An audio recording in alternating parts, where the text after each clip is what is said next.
Alrighty, chat. Good morning, good morning, good morning. Hope you guys had a fantastic evening and fantastic night's rest. And you had a good Monday. I was feeling like absolute piss, so yeah, I was like, no, I'm glad I didn't schedule any streams or anything. Yeah. I need to get back to some good night's sleep. It was a rough night last night, but you know, it is what it is. Also, we are up to 125 pages in the book now. I figure we'll do a quick thing of John's fight against the terror spirit, and we can get into some Red Dead Redemption 1, which I've never played before. I've played the sequel, and I've enjoyed quite thoroughly just going around hunting, like, you know, just relaxing and vibing. You know, no, I've never played the original.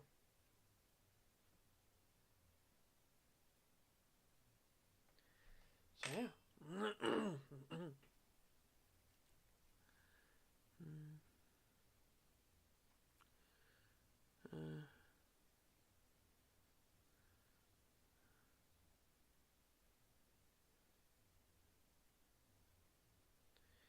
Let's see.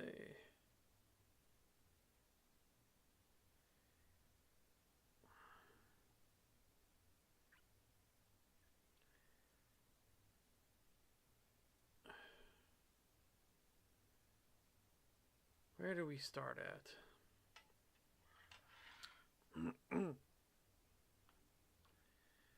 I did play some of Red Dead Revolver a long time ago. Just some, though. To the point it's insignificant. Right? Not the game itself, but it's insignificant to like my knowledge or anything. No, I played the sequel. I played Red Dead Redemption 2, but that's a prequel to the events of Red Dead Redemption 1. So, you know, it works out in a weird way.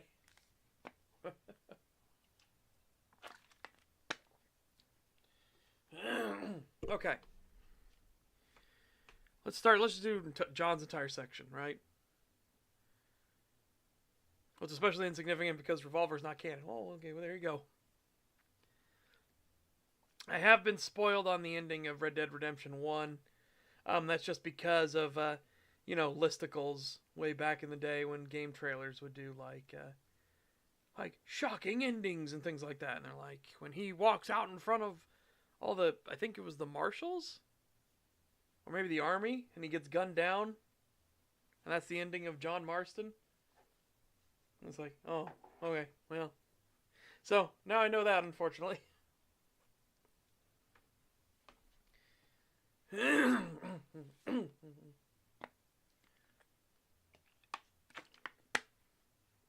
that's cute, right? When you make another game and you're just like, you know, they reference it as like a play or an in-universe story. That's kind of neat because it's not actually canon. They kind of like, oh, the ridiculousness is because of the nature of it being a story.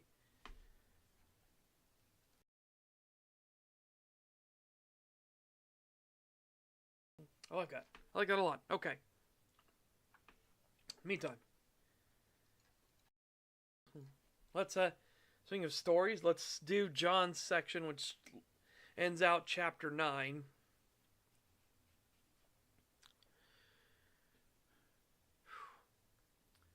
John's snowmobile had raced back to find the abandoned truck of Dr. Fitzpatrick. If he could, perhaps he could tow the snowmobile behind it and back into town. Yet his real goal was far off into the woods, when unfortunately he could feel the temperature dropping and heard the rolling thunder that chased him out to this place. The storm would hit while searching for the spirit, but it couldn't be helped, unless he drove himself closer to the wood line.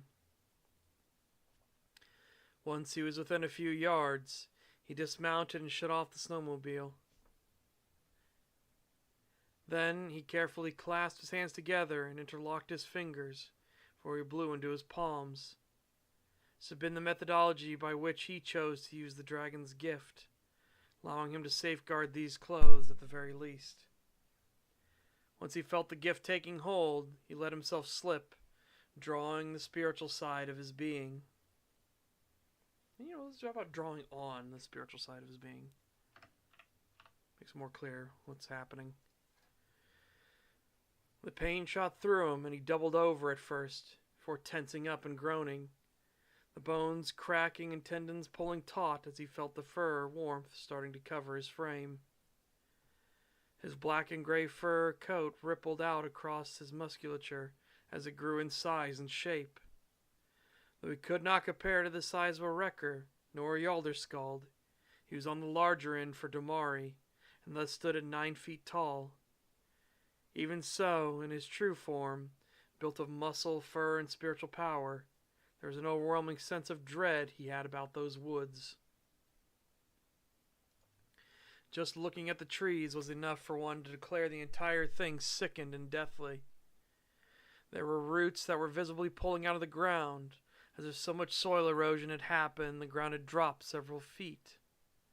The trees did not grow up towards the light, but seemed to be twisted and bent as if constant damage had stunted growth, and each new spurt had veered off course. The snows that clung to what last refuges of cold would remain in the coming of spring were off-white and filled with hues of green and pink. There was only one word that came to John's mind to describe it: infected.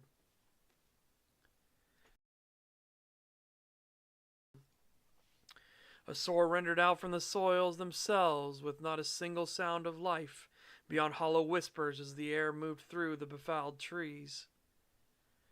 There was no scent of dirt and pine, but a heavy miasma that seemed to undulate through the very air, coming in waves, thus preventing one from growing accustomed to it. More distressingly for the Damari, he could not see any spirits, which made the fur along the spine stand erect. Everything within him wanted him to flee, and this is when he realized it fully. This was not a nature spirit that had taken command of these woods. It was something... excuse me. It was something far more troublesome. From his experiences, he had only encountered a spirit like this as a tangible or force-leveled entity. Yet here there was clearly a greater spirit. Pink snow must be strawberry. No. Ooh, it has a lot of iron in it for some reason. On top of that, these particular spirits were incredibly rare and known for being far more aggressive. These were the spirits made of the worries and dread of the mundane world, and thus bore their title as spirits of terror well. Most concerning was that the spirit had likely removed any other spirits within the area, given the icy reception. All signs pointed to one thing: John needed to get out of here, and only when the current crisis was done could they even try to deal with this.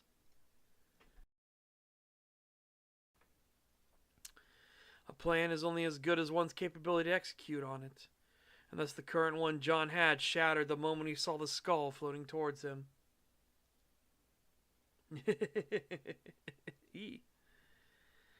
This was when the rest of the body appeared as an emaciated and sunken chest with exposed ribs piercing the flesh, as if it were in advanced stages of decay. Yet the musculature along the arms and legs was undeniable, even if the flesh covering them looked to be flaky and scaled. The hands ended in mangled claws, unable to do anything but tear flesh and mar the ground with divots, perpetually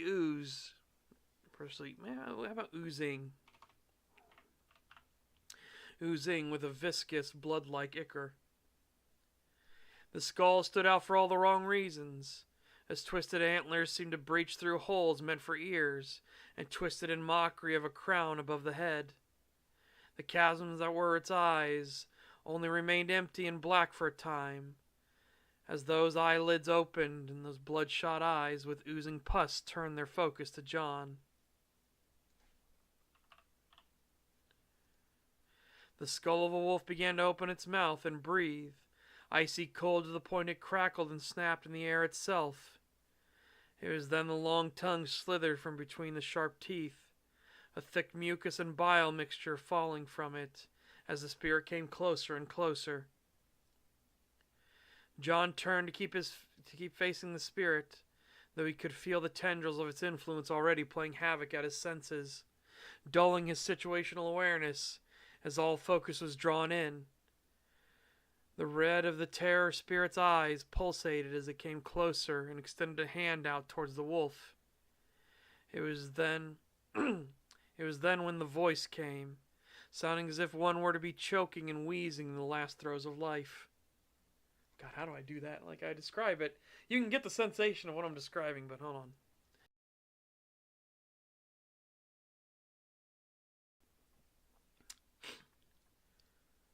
Come to run away again, little wolf. You would flee from your duty. You are supposed to protect nature, and yet look how nature just outside your door is treated. How shameful. John tensed up and furrowed his brow as he took a step back. The feeling of thousands of insects crawling through his fur was causing his spine to tingle as the beastly thing lurched closer. That is just arrogance. Thing that nature requires us just to it. Just so. I wonder why that wasn't caught. Alright. That is just arrogance. Thing that nature requires us just so it can merely exist. Nature isn't that weak that it requires our hand to thrive. Nature endures and adapts. Then what use are you beyond fertilizer for the forests? The creature growled, a resonance that seemed to force the pallid skin stretched taut to bubble and ripple as if it were about to flake free. We are the guardians of nature, who protect it from exploitation and despoiling. How weak. Always the same excuse, even from the prick Vindalik. You'd look to his woods and see he has the labors of the wolf to enhance it.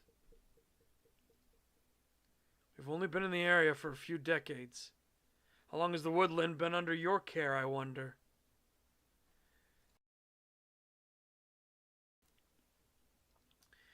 Though there was no face, he could tell that the spirit was becoming more hostile.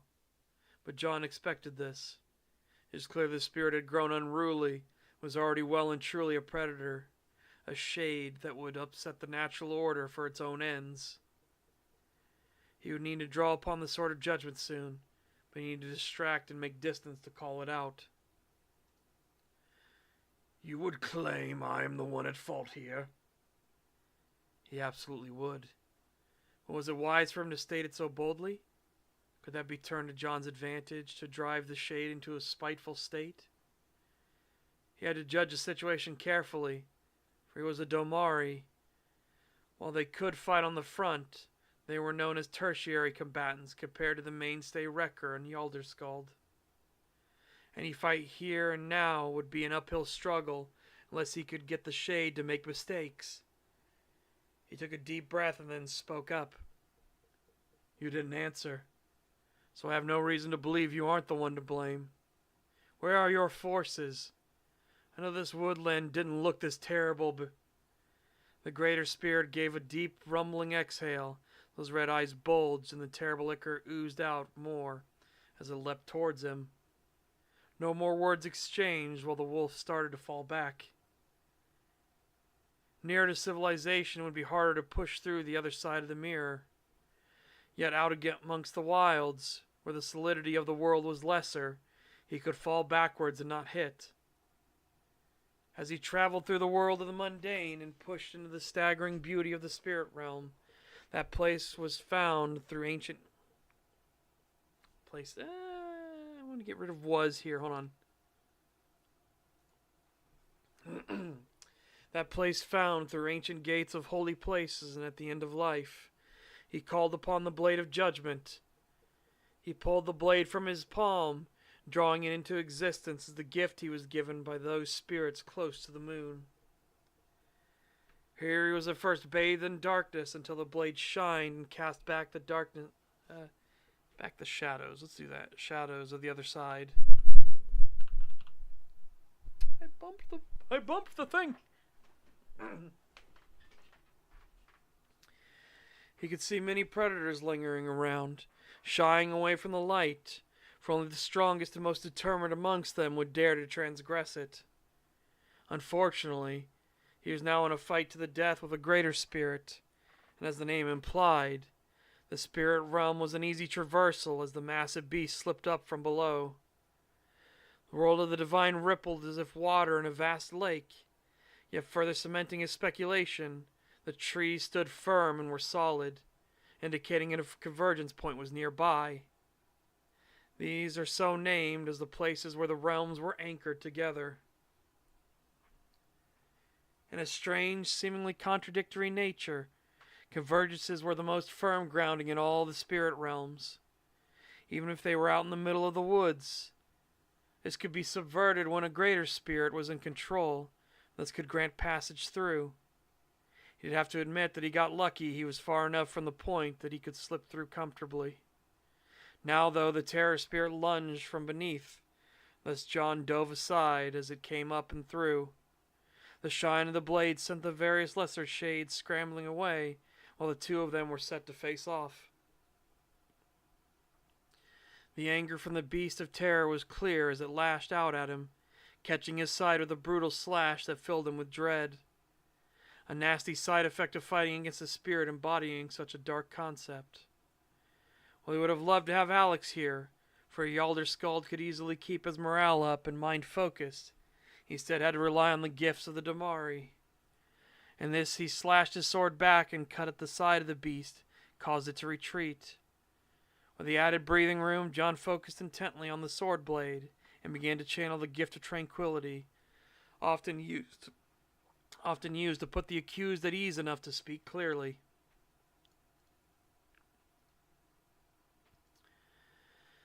The fringe benefit was that it steadied the mind and allowed him to ignore the fact he felt like thousands of little things were crawling under his hide. Yet the shade was not idle. Those eyes began to glow, followed soon by the mouth. Thus John quickly spun to look away, right before the nightmare visage would have affected him. This put him at a disadvantage as the beast charged forward and lashed out with those talons, oozing with that crimson ichor. He surprised the spirit by falling backwards, right beneath their legs and slipping back into the mundane world.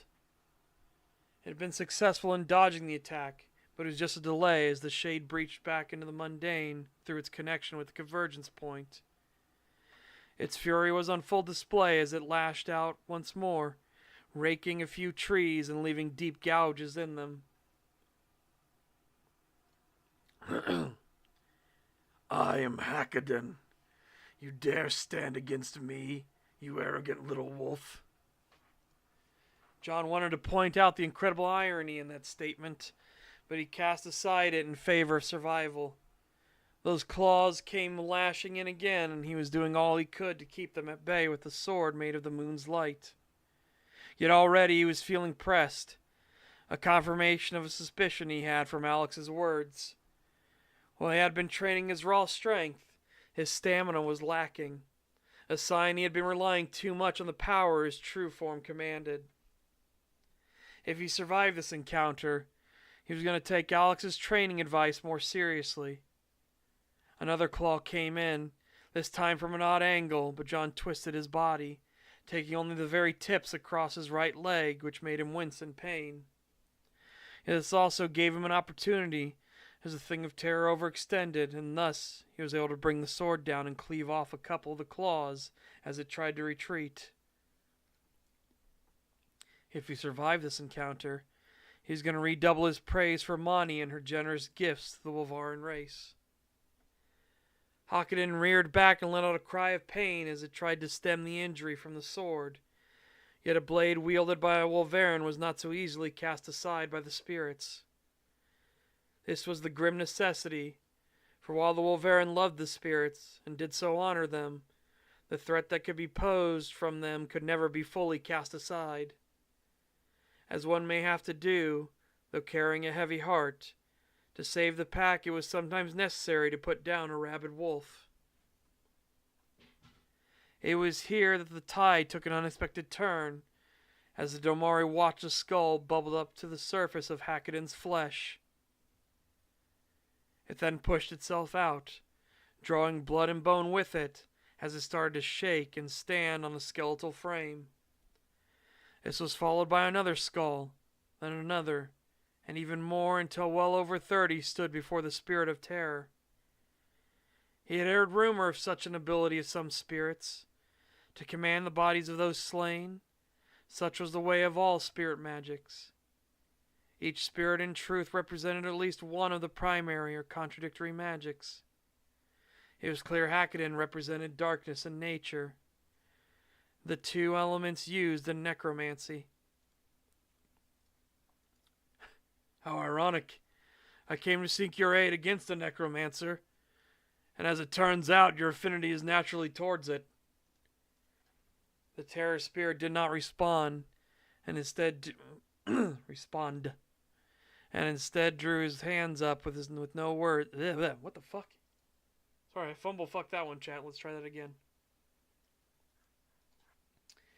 The terror spirit did not respond, and instead drew his hands up, and with no words, the pus-filled skeletons charged at the werewolf.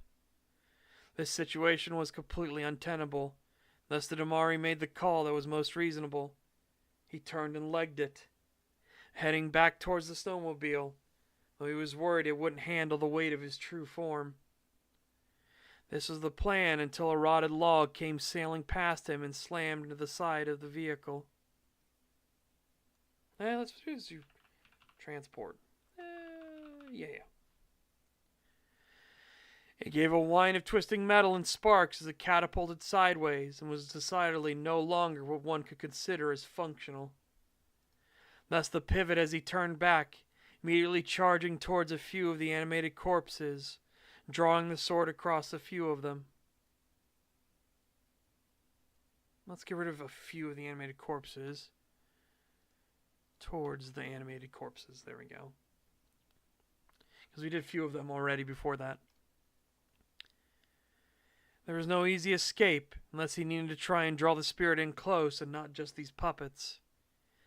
And another thing to be grateful for was that they were slow to react, but they were exerting more of his energy reserves.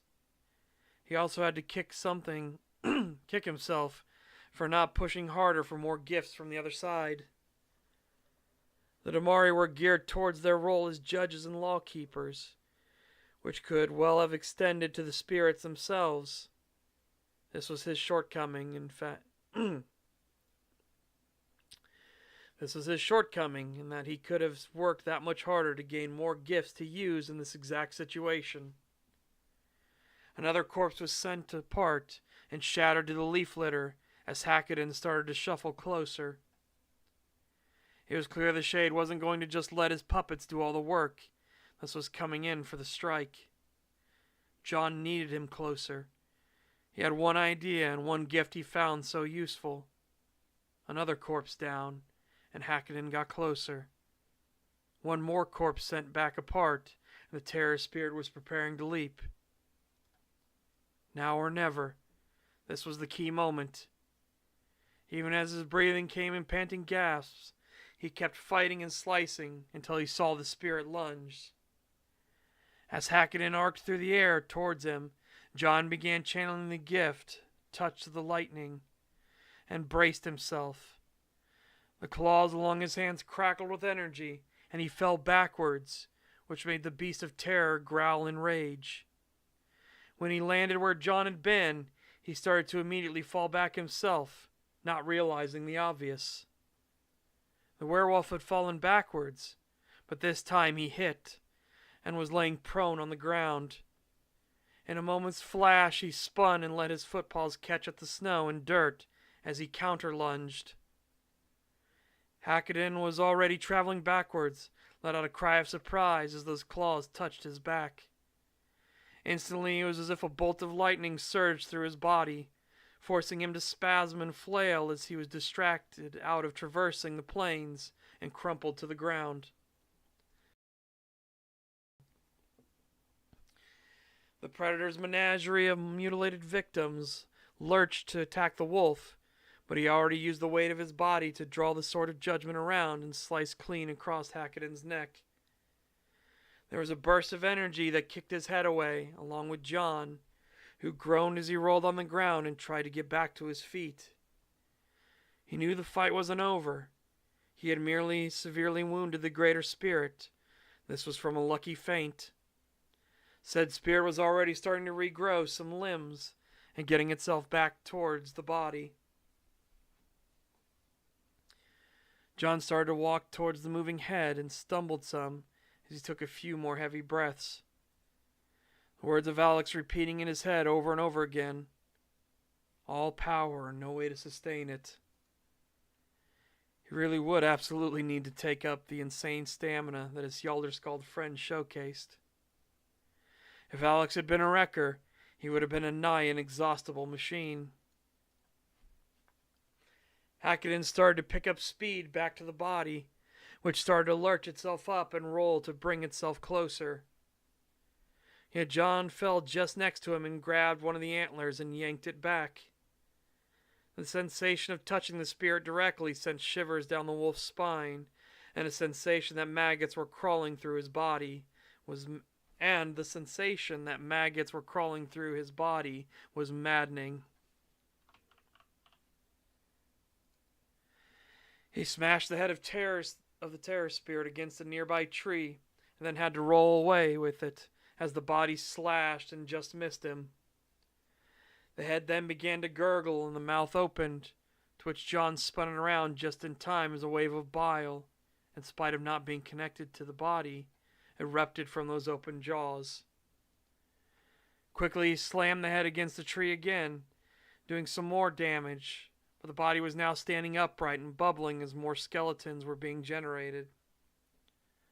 John then took his sword up and stabbed at the skull once, twice, 3 times before the first skeleton forced him to draw back. His breathing was more ragged, and the body now lunged, even knocking some of the puppets aside as it managed to grab his leg and wrench him down. The wolf was just able to grab at the antlers and keep control of the head, which he began biting at. This allowed him to pull chunks of any flesh or bone he could chip away. All the while the body was shuddering from the continued damage and was trying to slam him around like a rag doll. The pain was immense, but he kept holding, then decided if it worked once, it was time to use it again. He started to channel it once more and sent more shocks into the skull, insulating himself as the source of the electricity arcing through. Hackaden gurgled and rattled around in the werewolf's grip, which also thankfully made the body release its grasp. I did grip again, so let's get grasp. He then crawled to retrieve the Sword of Judgment, which he had not stopped channeling, and went back to stabbing the head over and over again. For what felt like an hour, now accented by the raging storm having caught up to him, the wolf kept stabbing. The body of the terror spirit was starting to crackle and fall apart, and yet John was in a frenzy, hitting the head over and over again. He even used the sword so much that he had turned the entire head into chips, sliced flesh and gore. Finally, even as the snow, freezing rain, and ice pellets hammered him, he felt an incredible relief in surviving. The fact he managed to take down a greater spirit and only suffered some battle damage was a miracle. He was thankful that Hackaden was not stronger and was exceptionally petulant. There would have been no way he could have taken on a spirit of the same scale as Vingelik, even though in the cosmology of spirits these two entities were of equal standing. It was the old wisdom proven true again. The pack lends strength to those within it. Granted, he was fighting on his own, but the terror spirit was alone as well, and had clearly preyed on the weak. Even as the storm continued to pelt him with a deluge of the winter world's worst weather, he couldn't help but smile. He may not have had the sin of pride, but when he saw Alex and Hilda tomorrow, he was going to be bragging for sure. He even looked up towards the sky and called out in triumph. "Fuck you, Hackenden. May your figments be swallowed up by more deserving spirits, you arrogant prick." A rolling drum of thunder added an accent to the Damari's words as he rolled himself to try and take his feet, wincing and grunting as he realized he had taken more damage than he expected. I just did realize here again. Must have noticed. He only just noticed now that one of the mad flailing of the spirits had nearly taken his eye, and thus he would have some serious scarring on his face for a time.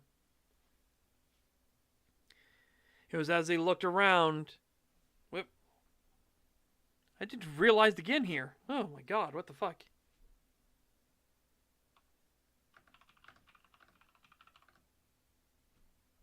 Alright, there we go. It was as he looked around he was made aware in supreme frustration that a wolf with a skull for a face and antlers where its ears should be was staring back at him. It then began to cough and wheeze in its damaged state, but managed to speak. "Fuck you." "Oh, thought I had killed you. Guess the fight's still on, eh?" The shade didn't move, instead wobbling some as it tried to remain upright and defiant. John, meanwhile, used the sword of judgment to help steady himself and started approaching the wolf.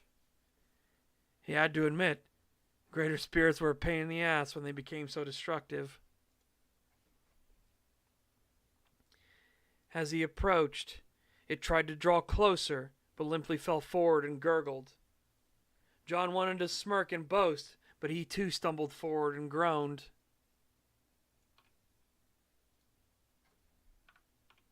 There we go. Gotta make sure that was clear. It was at this moment that an unexpected third party came to interfere.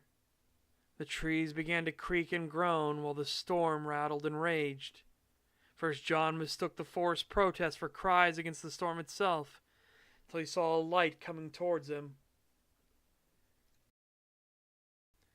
He wanted to rise to his feet and brace himself, but a voice called out from beyond.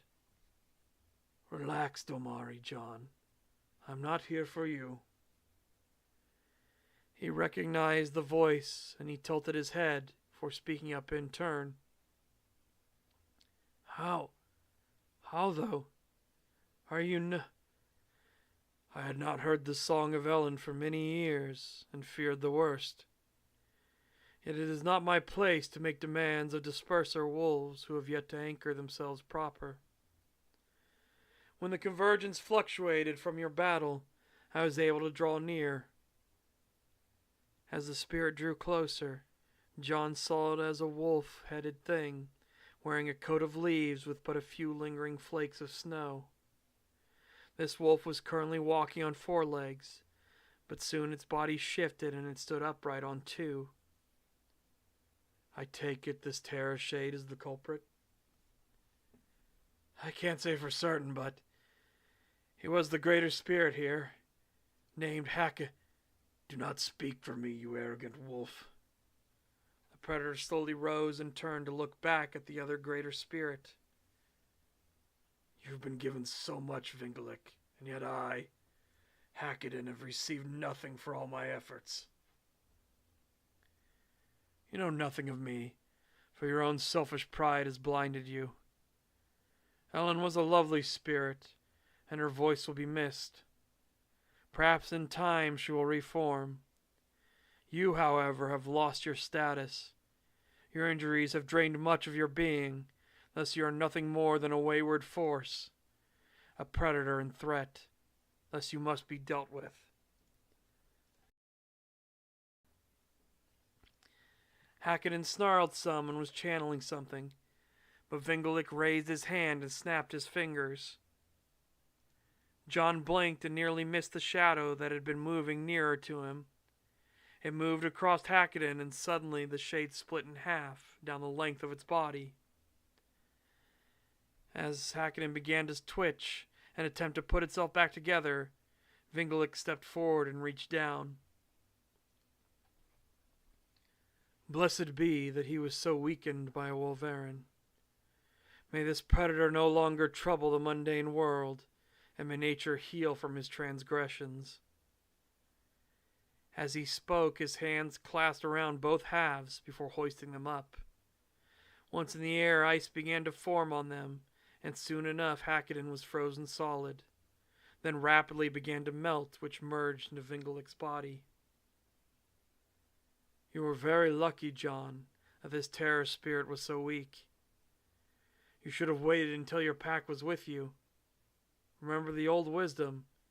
Do not follow in the footsteps of the foolish. Time seems to be against us, O Great Spirit. I could not wait. I wanted more aid against the mageling. Do not let such worry lead you into mistakes. I must also get back to my convergence, but I bring you ill news with glad tidings. John gave a nod of his head for the spirit to continue. Alex was attacked by a smiler. John was about to freak out, already starting to pace around and increase the rapidity of his breathing, before Vingelic spoke up again. Calm yourself. Alex retreated to Hilda's and defense was enacted. Though nearly all died. Actually, that sounds like a bunch of them died. Well, I'll explain. All right.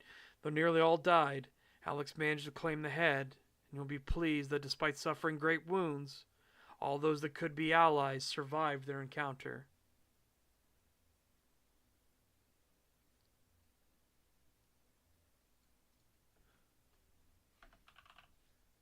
Though they nearly all died. I think that softens it a bit. Spirits grant us strength. Oh, blessed be Meraxis that such came to pass. Rejoice with your pack, little wolf.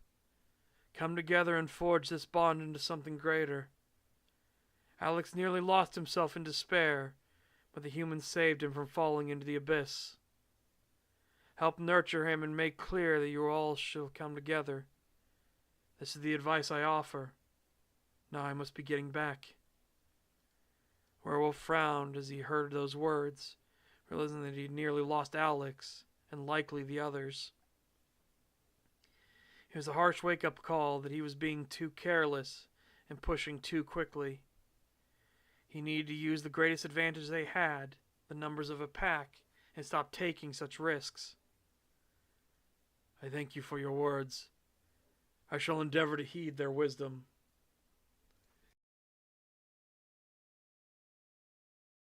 Alright. And that's what ends out Chapter 9. And it goes into Chapter 10, preparations. Which I'll just do the little short thing because it's funny. Domari-chan.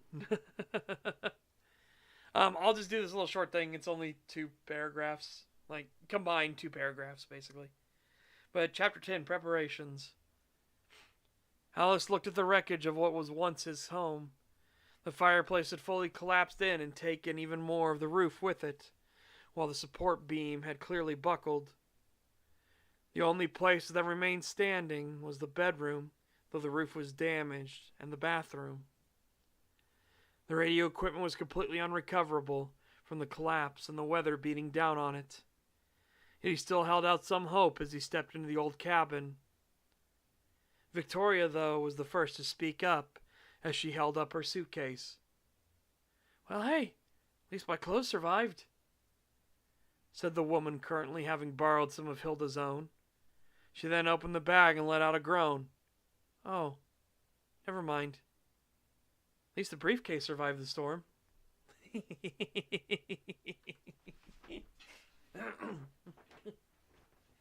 Spoke too soon. That was a moment of speaking before you had all the facts together. Opens up her bag and then realizes that no, all that shit's been frozen and unfrozen and worked around and everything. Ice crystals all throughout. It's like, oh well, yeah, no, it's no, no, it's no, the clothing's fucked. The clothing is mad fucked.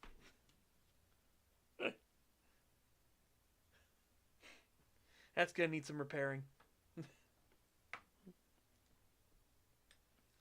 All right, now, oh, that's all done.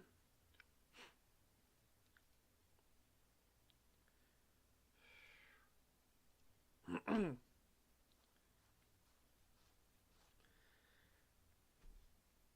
just got a little thing working on at the moment, so I made a doodle. Ooh, a doodle. Check the DMs, huh? All right. I'm waiting. Where's your DM? There we go. Oh my god. Nice.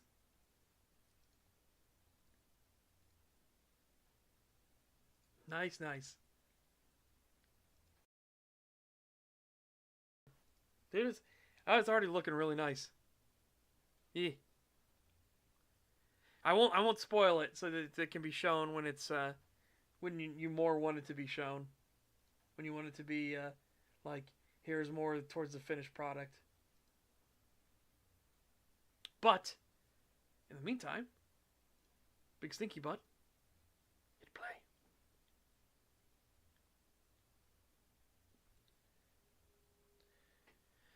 Yeah, the only thing I had, it's going alright, Grindus. We're not as sick as we were yesterday, thankfully. But,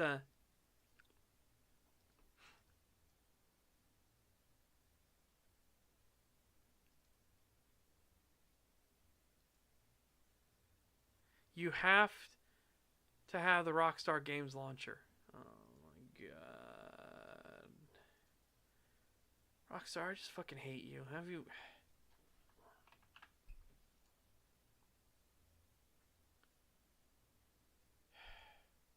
fucking hate Rockstar sometimes. Oh my god. So I never... don't give them a dime when it comes to their online stuff. That's what's making them so fucking cocky and arrogant. I'm gonna say Dragon Flu.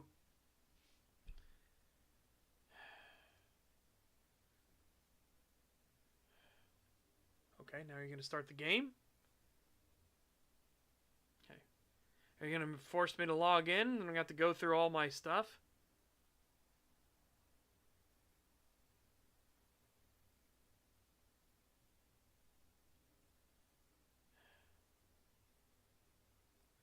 I have launchers integrated with that god-awful launcher.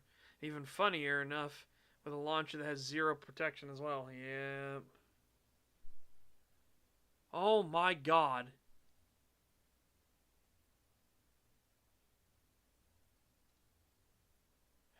Please enter the verification code. Jesus Christ.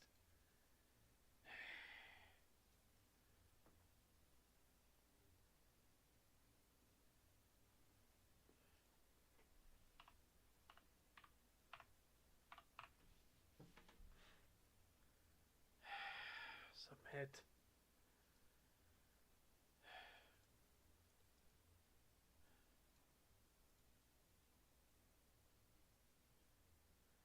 Oh my god. Fuck off. Sorry, I didn't realize we were gonna be going through a fucking 15-page manual just to start a fucking game.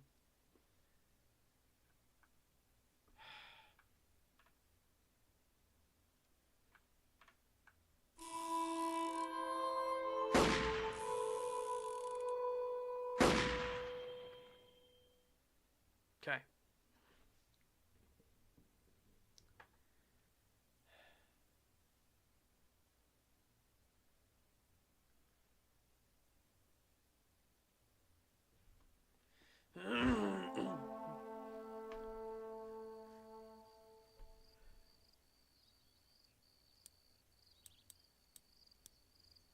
Fucking, let's do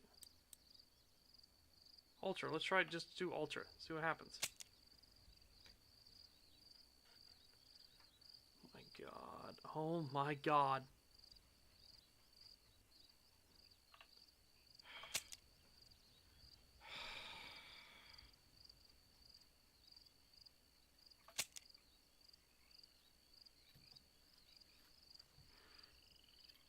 Right.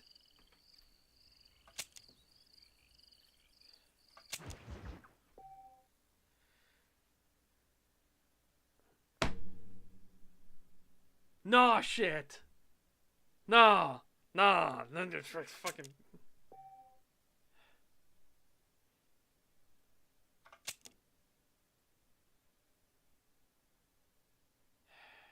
By the way, all those... You want a hot tip? All those EULAs and stuff like that, they don't hold up in court. It has been proven time and time again, the courts do not give a flying fuck about your EULA. Because they try to put in all kinds of shit that is outright illegal. Like, no, you can't do that in your EULA, so fuck off.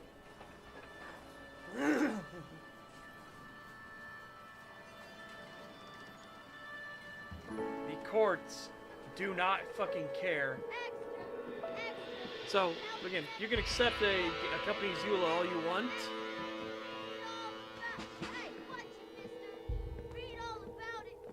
And it does not matter. It doesn't hold a fucking piss of actual meaning.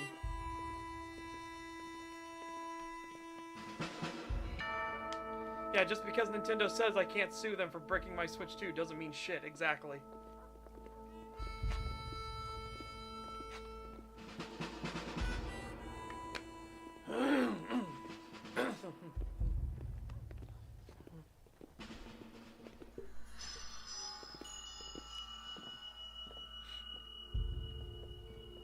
I don't want a Model T. I want an old 30s and 40s car. I've shown some of them before. I just like them.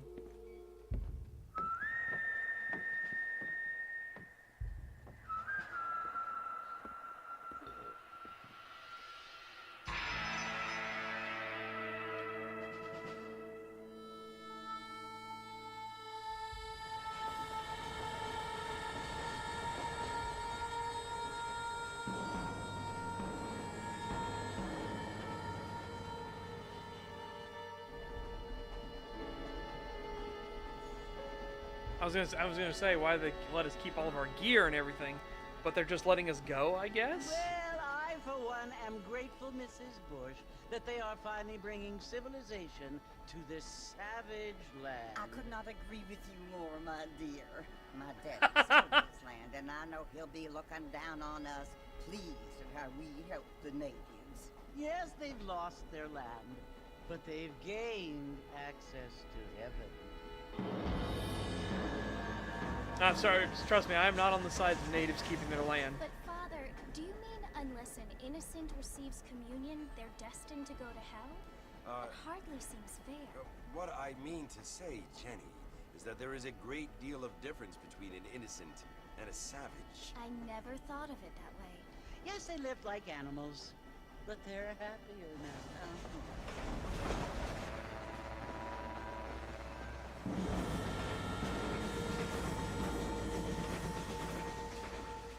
Not only do people now have motor cars, Father, but I heard that pretty soon we will be able to fly. No, only angels can fly, Jenny. No, apparently people can fly. Didn't you hear? Out in Kansas, a man even got a car to fly. I hardly think so, Jenny.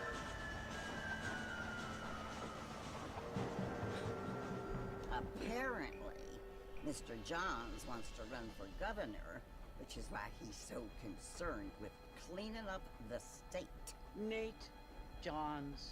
Yes. His family is nothing but hillbilly trash that came here after the war. I don't want to be judgmental, but this state should not be ruled by such a disgusting The model family. Theseus? That's fantastic. A family without class. Apparently, the Johns family have made a lot of money, and he has a lot of friends in politics. Mrs. Bush, money isn't everything. There are many things that money cannot buy. It seems that money can buy voters, though. Does that apply to the we can terminate your purchase for any reason? What you must remember, Yeah. my dear, is that we have Because been it's brought here considered to theft. spread the They're taking word. back the And they're taking back the word product. and civilization, they are the same That's thing. illegal. They are the gifts. you don't get to do It that. is the opportunity we have, the chance to live among people who are decent and who do not kill each other, and who let you worship in peace. You know that Capcom created the Red Dead It's so series, but Revolver was confusing, passed Father. between 4 or 5 different devs before Sometimes Capcom gave it to I Rockstar. find it impossible to make the distinction between a loving act and a hateful one. I mean, they often seem to be the same thing. Yes, Jenny, it is confusing. But you only have to ask me if you need help. Indeed. Well, here we are, Mrs. Bush. Armadillo.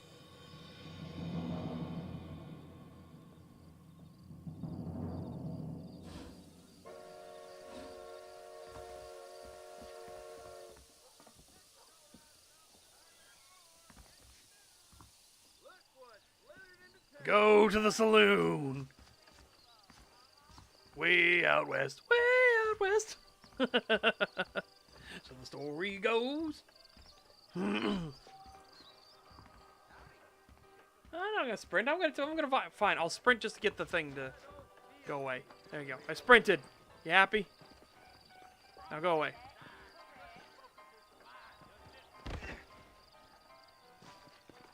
I don't feel too good. 5 points. You made it, sir. And oh! He just avoided it. Down he goes. I was hoping he's gonna knock his head into a post.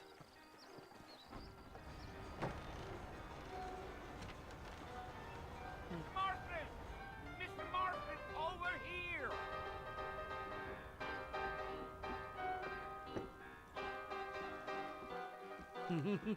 You must be John Marston. Sometimes. I'm Jake. Your friends from Blackwater hired me to guide you. They ain't my friends. I'm pleased to meet you, Jake. I got the horses saddled up and ready out front.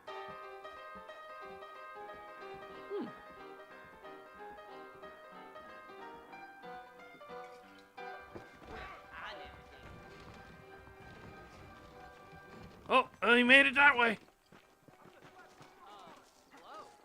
Hello there. Well, Hello here, there. let's mount up and hit the trail. That's what you keep saying. Take it slow on the way out of town. No need to kick up a lot of dust. Come on! The horse did not want to get up any speed whatsoever. Whoa.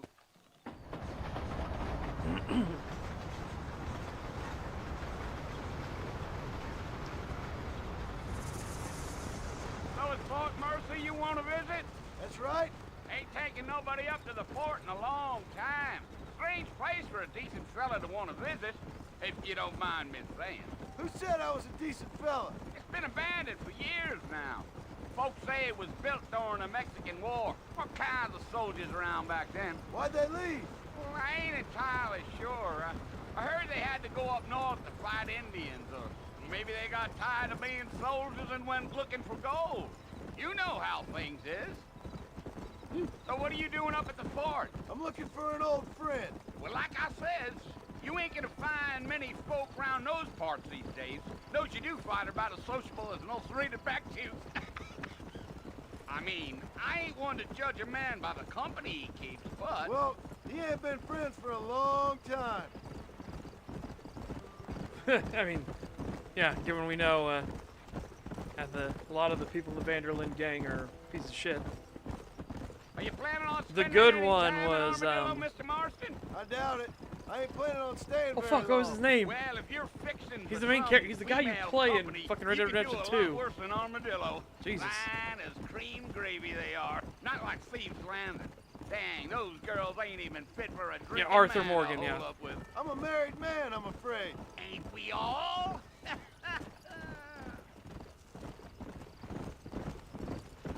Yep. Right now, we're red because we're mad. Yeah. So it was the marshal who hired me. Lee Johnson. Do you know him? I think I heard his name. Says he got a telegram from some Blackwater big bugs asking for a guide. I guess it's none of my business. That's right. But yeah, this is what's interesting is you get to see in Red Dead Redemption 2, which is the You ain't very prequel. talkative, are you? Nope. I'm just chewing the dog, mister. It's how I am. I don't mean nothing by it. Trust me. There's things you better off not knowing. But yeah, this is basically these are the dying days of the Wild West, right? That's part of what that whole thing was bringing Damn civilization. What a waste of good meat. Not far now. You'll see the fort when you get to the top of this hill. Whoa! Thanks for that. Deal. Whoa. Whoa! Listen, mister. This here's what's left of Fort Mercer. Some gang rode in and took the place over. So I understand. This is where we part ways, friend. You have yourself a good time.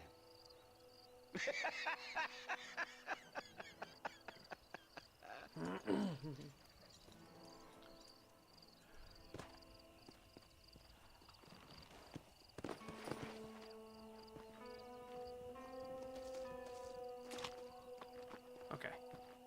How do I reholster? Okay. Man, anyone who knows me knows I'm not a fan of the whole concept of native lands and everything like that. It's like, nah, fuck off, you got conquered. What should have happened instead was you should have integrated in, and then your culture would have naturally influenced into the culture itself, right? Which is what we're doing in my books for Rosentia and everything, where the natives got integrated. So that spiritualism they had was incorporated. Bill!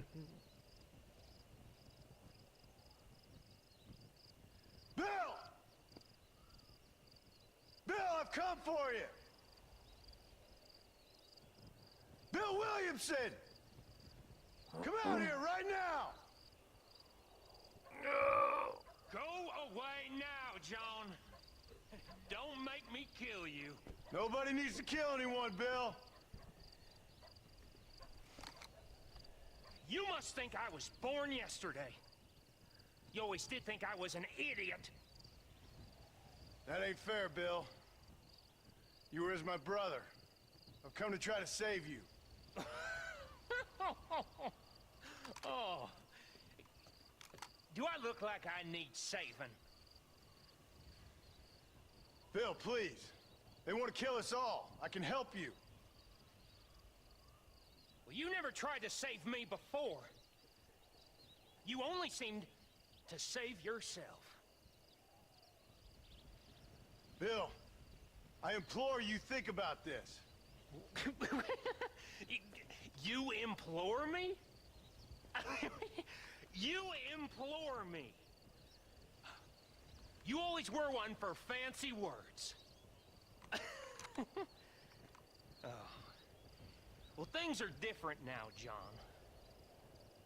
Now I'm in charge. No more Dutch. And no more you. Implores. I implores you to go back and tell them to send someone just a little bit more impressive next time. Well? Oh. Poor John.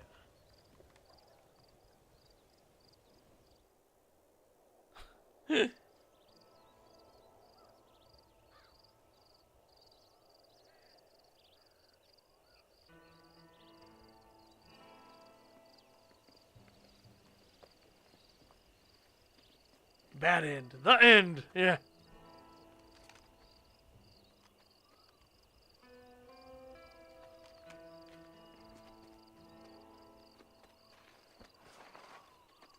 Did we manage to walk away from the gate? What? That's really far away from the gate compared to where we were.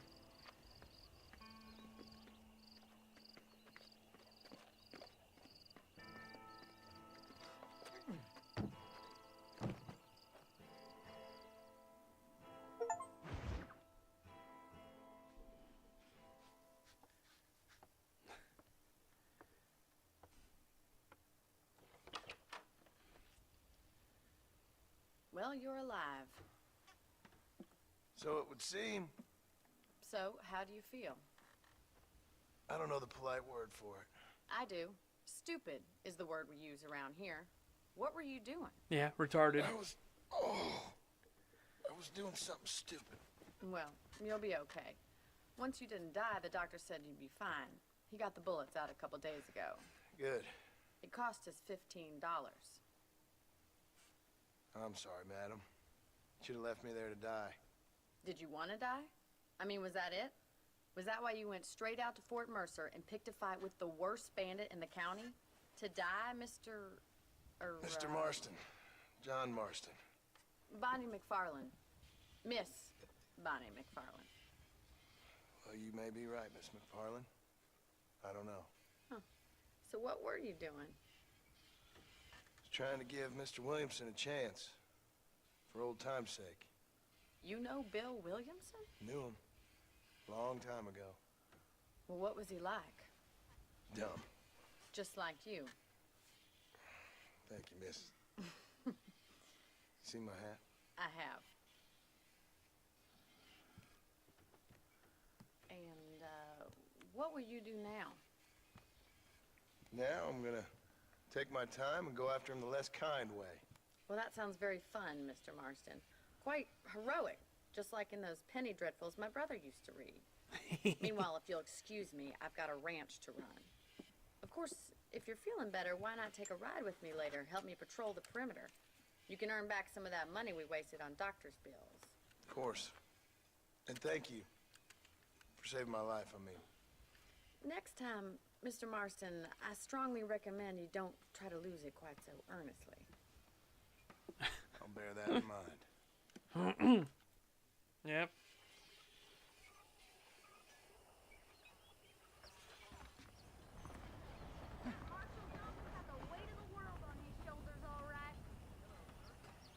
Join Bonnie.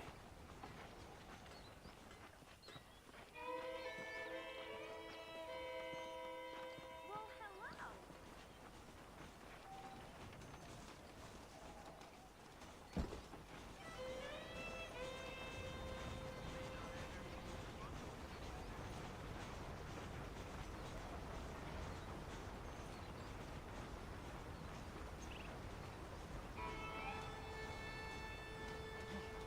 I'm coming. Hold on. Gotta hold my side. Luckily, it wasn't a gut shot. It was the side, but oh my god, it was close to the guts. Holy shit. Also, they took the bullets out. Oh, don't do that. Don't do that. That's bad. Mr. Marston, back in the land of the living, I see. Figured it's about time I started paying back that $15. Well, no time to waste. The horses are saddled up over here. I guess I should have come from that side.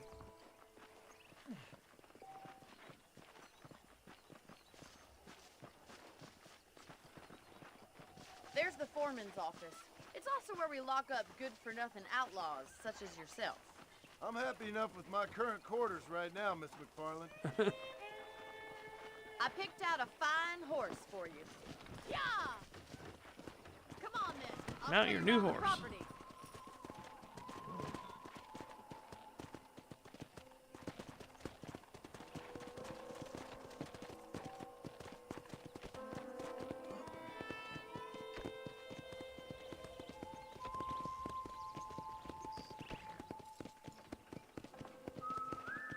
To your right is the general store. You won't find Parisian high fashion, but it's good for the essentials. Very convenient. I don't think I've ever seen a ranch with its own store before.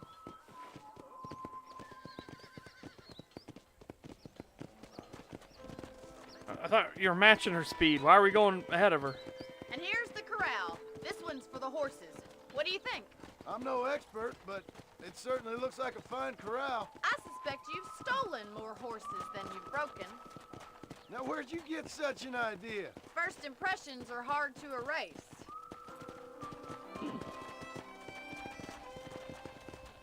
That's the train station.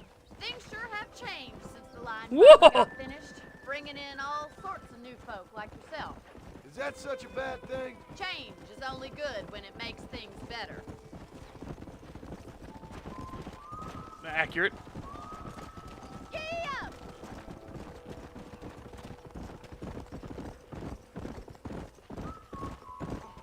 That's the barn over there. Paul built it himself when I was just a little girl.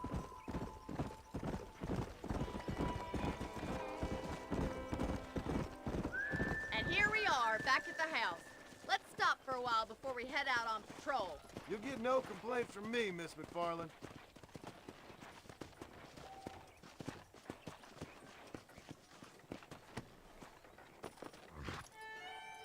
What are you waiting for? Come on, I don't bite. I'm coming. I'm coming. Remember, I got a gunshot wound. Mrs. Ma'am. Got me an You'll only injury. get lost. I got me an injury. Hold on, I'm coming. How about a cold drink, Mr. Marston? Thank you, ma'am. Getting shot then riding a horse seems to take it out of you. I could use a rest. Sure. Come on in. I'll show you the house and then you can sit for a while. Thank you.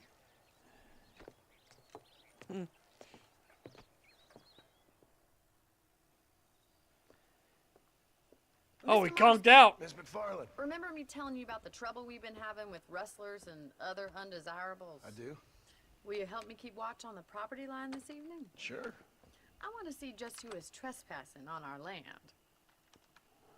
This is a fine weapon. Come, let's head out. The country is really beautiful at around this time.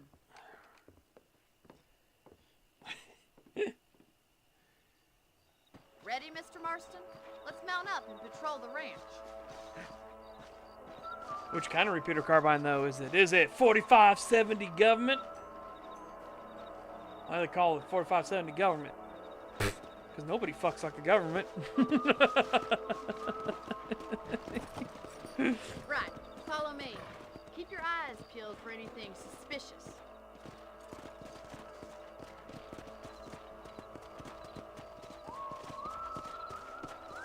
Thank you, Mr. Marston. I feel a lot happier someone's along with me. I feel a lot happier now I got a rifle. Well, with your trigger itch and my feminine intuition, we should make quite a team. Just learned about goat guns, little 1 to 3 scale model guns. Nice.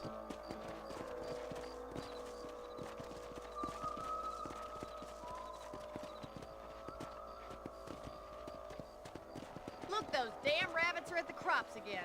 Get down and give me a hand, will you? Easy now.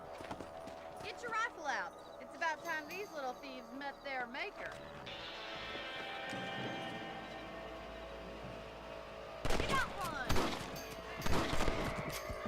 Better Wow, keep they- the rabbits and outlaws, I see. That's it. Kill those little varmints. Thank you, Mr. Marston. Looks like we'll be having rabbit stew tomorrow. Let's mount up and patrol the rest of the property. Eh. No, the last stand of the Cottontail gang. Let's get going. We've still got plenty of ground to cover. Not a lizard. Come on, boy. If it's not the rustlers stealing our cattle, it's the rabbits stealing our crops. It ain't never easy living off the land like this. Maybe you should move to a big city. Become a lady of leisure. Was that a coyote? Get those pests before they scare the livestock. That damn coyote! Let's go!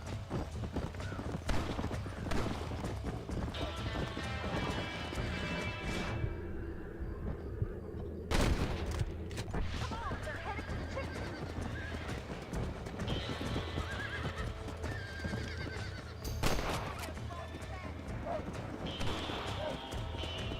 Whoa!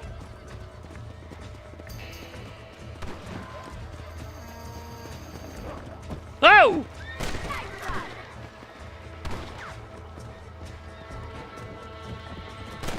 I was not expecting the auto jump. Let's go! Well, we got rid of the coyote. I just wish we'd saved all the chickens. Let's go. I'll take you back to your room. Fucking hell. Wow! I didn't expect the horse to auto jump. That was. You know, you that can was actually interesting. handle a rifle. It's something I've had a little experience in. Maybe Bill Williamson did get lucky after all. Luck didn't really come into it, miss. You're a useful man to have around the ranch, that's for sure. But don't think I've forgotten what brought you here. We'll do whatever we can to help you. I sure appreciate that, Miss McFarland. Unfortunately, Mr. McFarlane, you must die because you're gonna have a descendant many, many This is you, years Mr. later. Marston. That must be prevented from from making things. Thank you for your help, Mr. Marston. Makes me kind of happy I saved your life. Get some sleep and I will see you in the morning. Fuck Good you, night, Todd. Miss McFarland.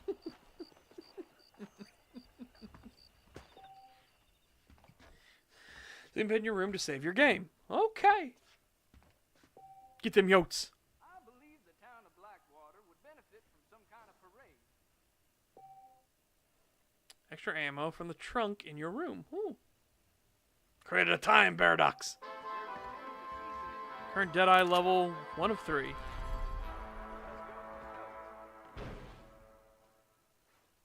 be aware of the social views carried by a certain young lady. Okay.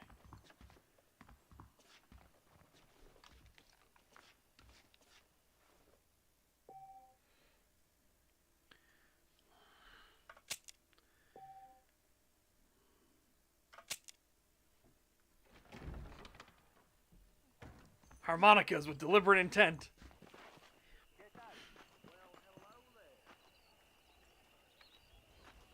Okay. So, now we're just kind of... Oh, apparently tab also doesn't... Hang on, so if I do this, can I tab? Yeah! I hit tab as, like, instinct. Whoa! Look at this. 1910. Boy, howdy, we're getting into them there, First World Wars. Alright, well, let's... Whoa. It's a little scuffy.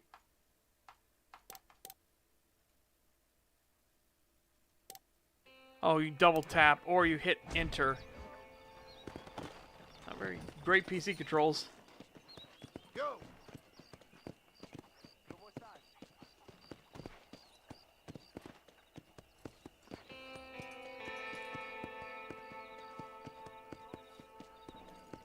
Nice. You know, I'm gonna...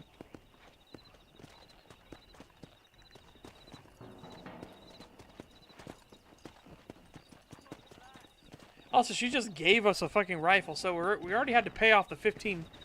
We're already working to pay off the $15 in the doctor's fee.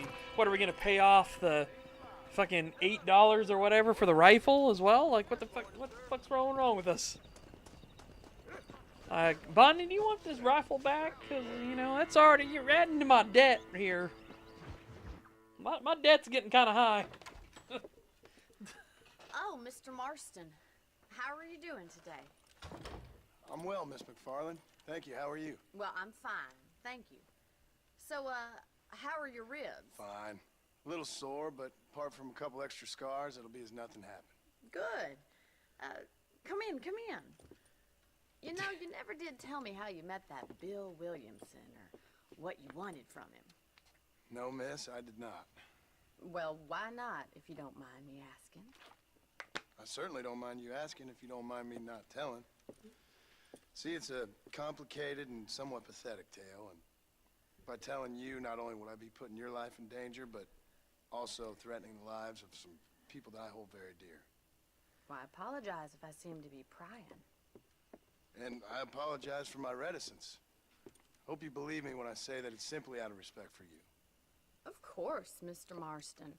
I understand that a city dweller such as yourself likes to have some exotic secrets, so us country folk are impressed. I'm no city man, miss. Yeah, but I saw you get on the train at Blackwater. You with those gentlemen in bowler hats? I'm still no city man. But I'll bet you can't ride, Mr. Marston. I hate to take money from a lady, miss. Oh, you won't be. I'll race you right now. If it makes you happy. We'll see. That's funny. Okay, actually, that's All right, that's. I'll show you how we ride around these parts.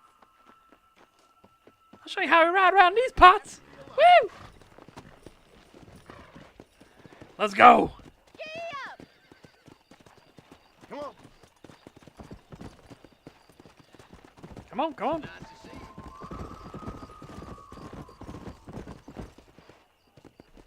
you. On the count of 3. 3, 2, 1, go! I trust you're not gonna be a gentleman about this. You don't know me at all, Miss McFarland. Come on. Come on. What?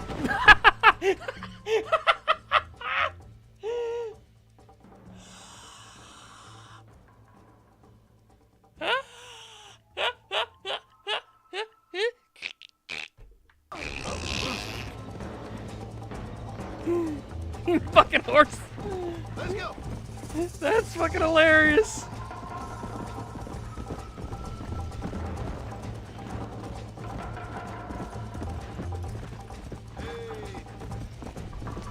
Oh my god. I wanna redo that. That's just fucking funny. Your horse will remember that.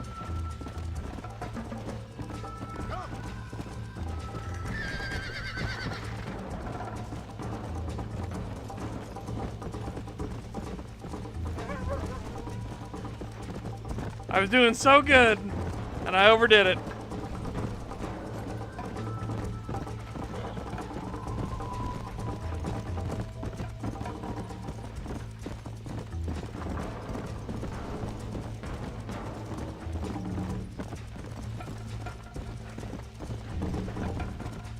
I hope it lets us redo the race. Because that was my own fault. I fucked up. Maybe I can come back. If I come back and still win this somehow, I'm gonna laugh. Let's go.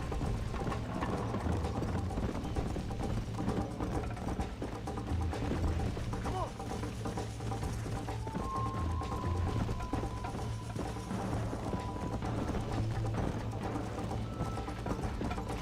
Slow down. Let's go.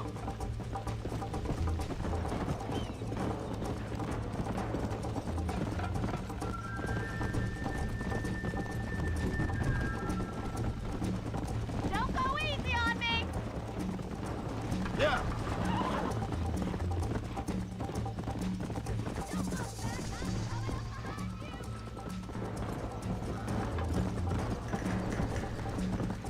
Are you saving the best for last? I bet you're starting to regret your brave words, Miss McFarland. How you doing back there?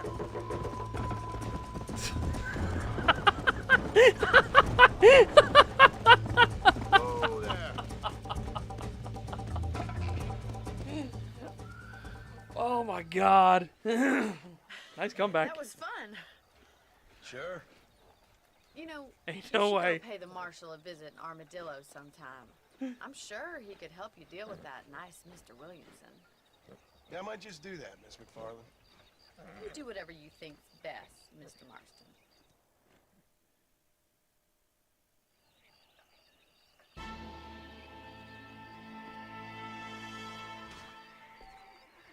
Dude, what's hilarious is that I got bucked. I got bucked from it. I still came back and won. Oh my god.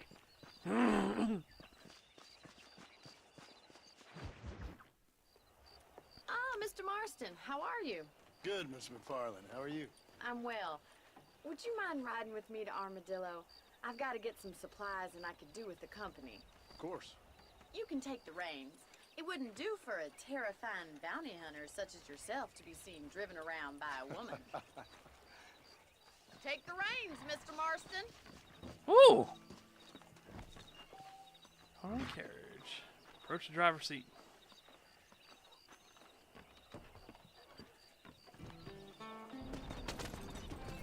You're looking much better, considering you were almost buzzard food a couple days ago. I have you to thank for that, miss. So do tell me, have you needlessly risked your life since we last spoke? Pupper. No, miss, I have not. Well, that's a relief.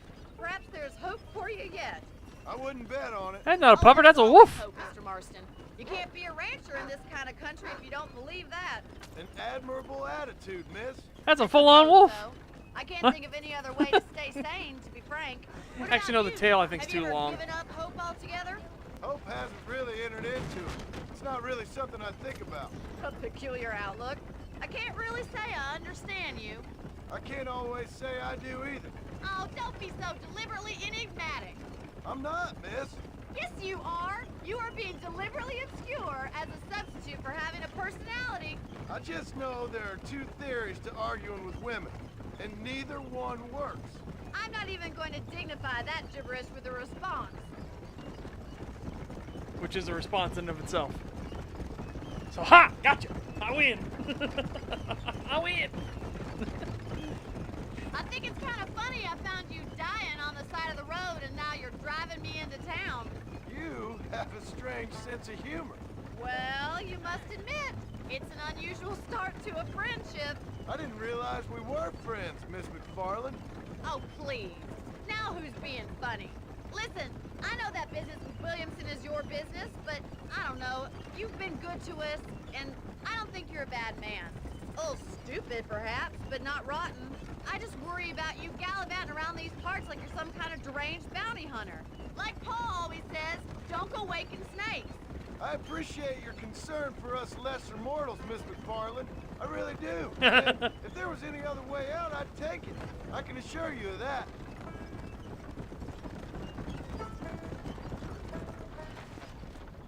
Let's convoy with these guys. You never did tell me where you live. I have a small holding up in Great Plains. A farmer? Yeah, and I'm the Queen of England. And at what point during your day of hunting down outlaws do you find time to raise chickens? Only been at it 3 years or so. I guess I'm kind of new to it. You're telling me? So who's looking after this farm of yours right now? Uncle. Well, he's not my uncle, as far as I know. Just an old dog who's as lazy as a lizard on a hot day. The kind of fella laboring under the delusion that age brings wisdom. Sounds like the perfect person to leave in charge of your entire livelihood. We go way back, and I didn't have a lot of choice. I'd be getting back there if I was you. That's what I'm trying to do, miss.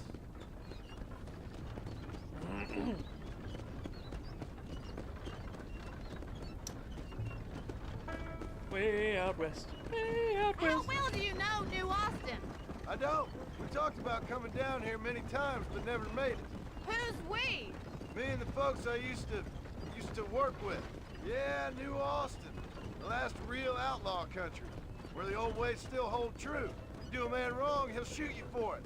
You do a man right, well, he still may shoot you for it. But at least you have an idea of what's right and what's wrong there. Dear, oh dear, Mr. Marston. What dreadful novel did you get that romanticized drivel out of? Those days are long gone, if they were ever here at all. According to Paul, those days were just people shooting each other because they lost at cards. We'll be lucky if our ranch survives another 5 years. Businessmen are the new cowboys. Whoa! What the fuck? What the fuck? He's drunk. He's drunk. He's drunk driving. I'm passing the drunk driver. Nope. Sorry. You look like a man who's been I was gonna through the convo mill. with you, and then I saw you drunk driving. Thank you. I mean, you've lived some life. I'm 27 years old and I have rarely left Hennigan's stead. Although many years ago we did briefly employ a French governess. Well, I think she was French. She said she was French, but she spoke Russian. That was when Paul thought I would become a lady. A change of pasture doesn't always make for a fatter calf. I know, and I wouldn't change my life for all the money in the world. I'm just saying, sometimes I wish I'd been, well, braver. Been to more places, seen more things. If you ask me, it usually takes more strength to stay than to run, Miss McFarland. Howdy. Don't mind us coming into town.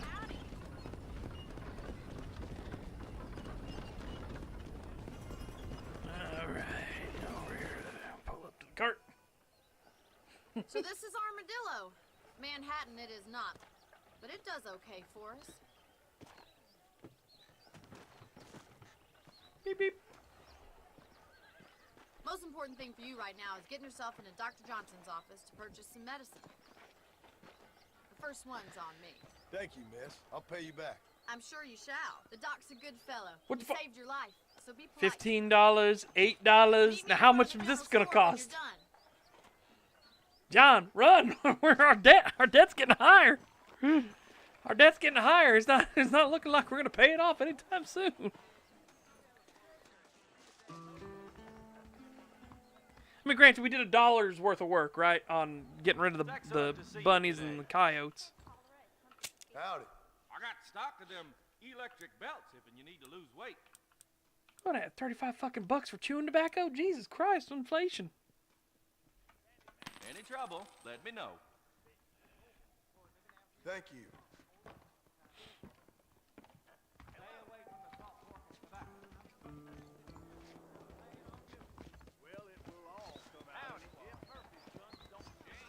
Alrighty.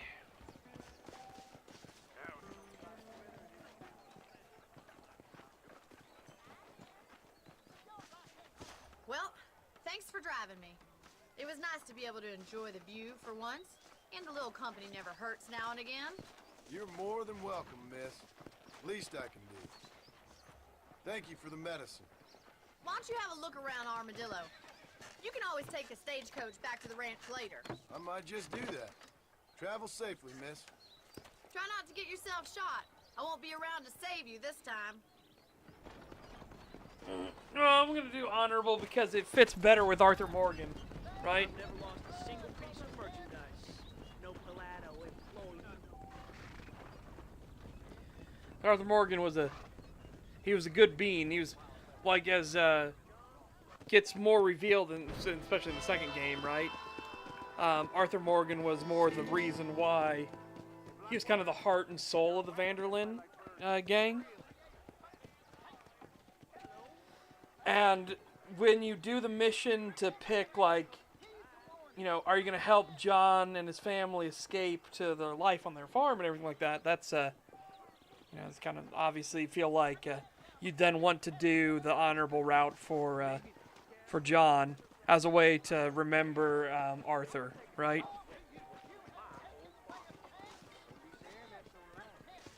Meals at all hours. Number of locations. Let me check some gunsmithery here. I want to see what our prices are.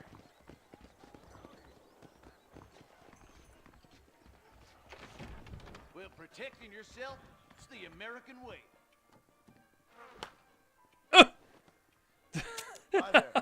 You surely won't Oh, regret protecting it yourself is the American way. What the fuck was that? What the fuck was that? 350 for a Winchester repeater. Dude, the prices. That's a fuck ton of money. I'm gonna say the sequel probably had the. The prices a bit better. Yeah, that's insane wage numbers. We're getting ripped off. This is fucking ludicrous. Thank you very much. No, the sequel was less than that, right? Because you could buy stuff for like, you could buy revolvers for like $15. Oh no, we're not talking about Red Dead Online. We're not talking about Red Dead Online. Holy shit! I'm so sorry, sir. Sorry about that, sir.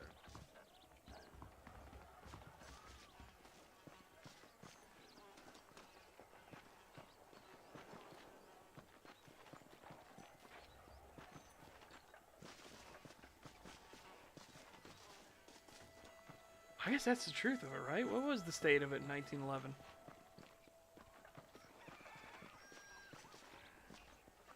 Well, remember, as we always say, an armed society is a polite society.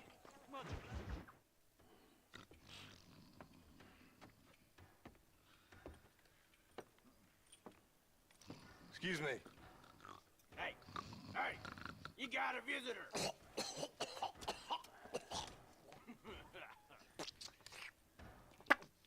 Shut up, you! And what you want? My name's John Marston. You wanted to speak to me. I did?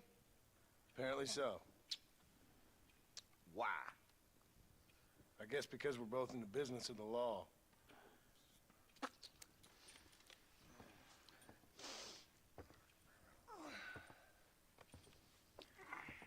You that fella from the train company? No, I'm from Fort Mercer. Fort Mercer? You them one of them Williamson boys. Calm down. Go on, shoot him, mister. Shoot him. Come on, what, you getting cute with me, boy? What's going on here? I got me one of them Williamson boys. I got me one of them idiots who give marshals a bad name. Jonah, put your gun down.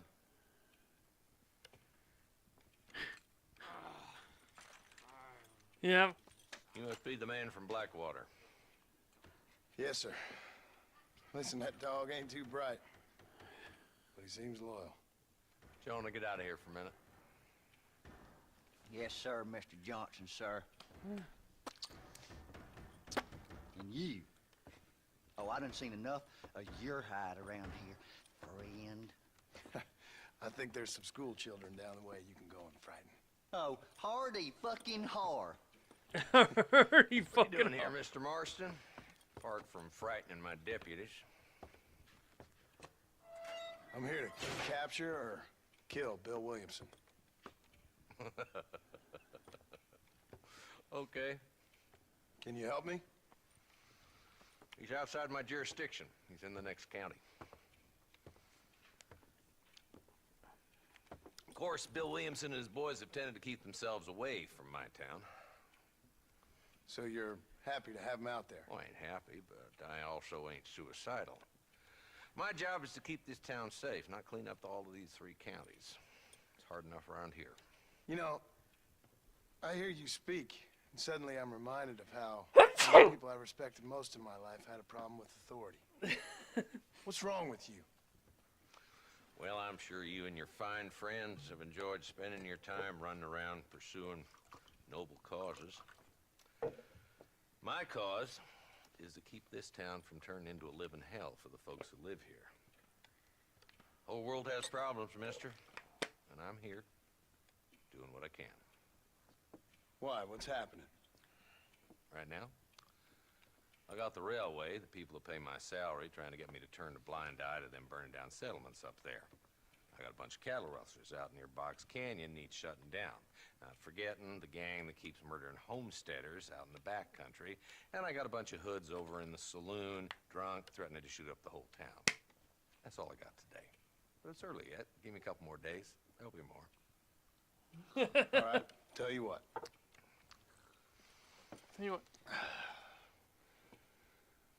Let's go deal with them hoods in the saloon. Then we'll discuss Williamson. Okay, boy. You're a persistent little cuss, ain't you? Only when things matter.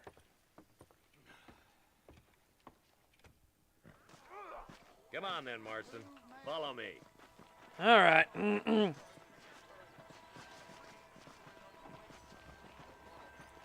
guy's got more than enough spit to mop the floor. He got enough spit to mop the street. Led by this fella called Walt. Goddamn road agents who prey on the stages coming in and out of town. Drivers and armadillos spend more time with their hands in the air than on the reins these days. And you're happy to let them drink in your saloon? Happy? No. But the way I figure it, better they're carousing in there than out robbing decent folk. That's an interesting approach to law enforcement. I do what I can, Mr. Marston. We ain't the government. We ain't the government. There's the dumb rat bastard now. Let's follow him. See what kind of hole he crawls into.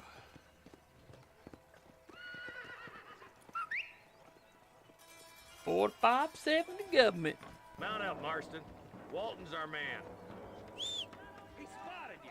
Stay on him, boy. What? What do you mean he spotted me? Get over here. Get over here.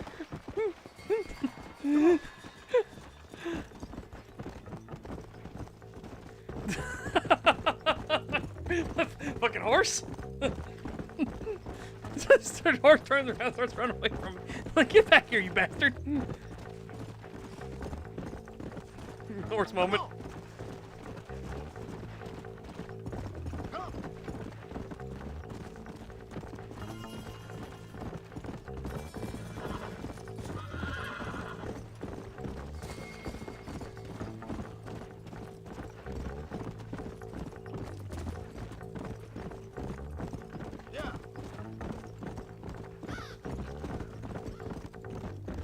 Crow! Crow! Caw-caw! Caw-caw! Caw-caw! Caw-caw! Stay on him. Looks like he's holed up at the old Pleasant's house. Let's hold up a minute and find a spot for our... Oh! Sorry. I didn't know the plane was down. Hold up.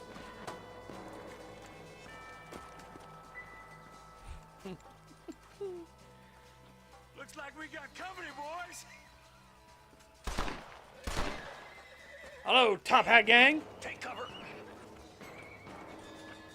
Damn it, take cover. Up this hill. All right. Marston, I got you covered. Move up to that wagon. Behind the crate, Marston.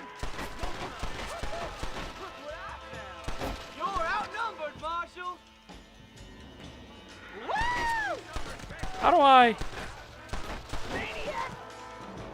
What are you waiting for? Unload that thing. Now move up to that crate. This is probably gonna hurt. You ain't that tough, Walton. Ow!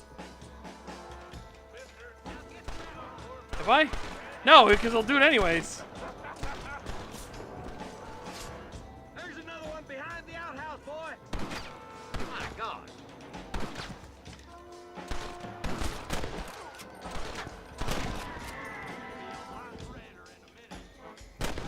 Good. Now move up to the outhouse, Marston. You boys just ain't that tough. Up here, cocksuckers.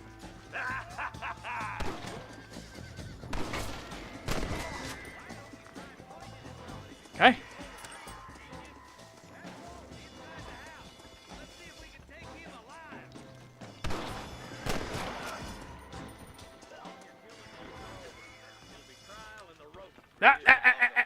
Stop moving. Stop moving. Not a bad shot, Mr. Marston. Why don't you check in with me next time you're in town? I don't want to be no policeman, Marshal. Nor did I, my friend. I can promise you that. I'll see you soon, Mr. Marston. Come on. Whoa there. By the way, shooting people in the legs, very bad idea. Very, very bad idea. $20! Woo! That's a decent chunk of change right there.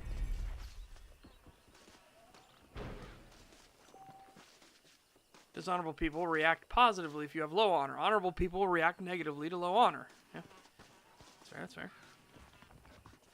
That's entirely fair. Alright.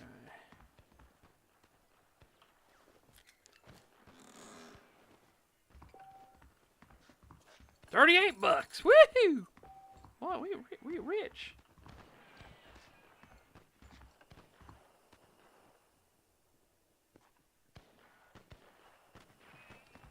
Who in the fuck? Who in the hell is getting in a gunfight?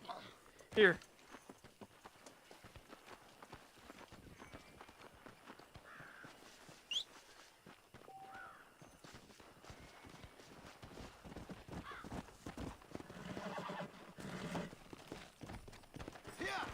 There's a gunfight going on over here. Hold on.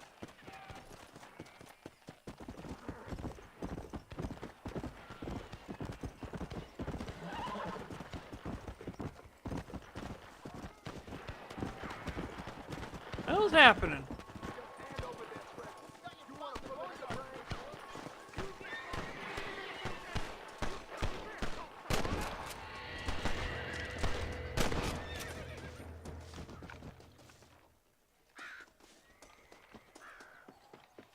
Oh shit.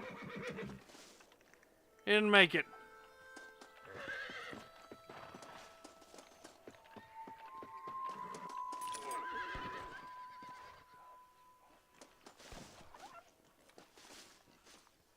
Damn.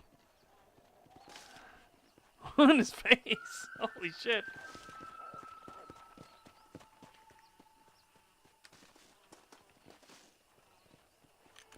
Did I hear woofers? I think I just heard woofers out there too. All right, look out, horsey. Look out, horse. Look out, horsey. Excuse me.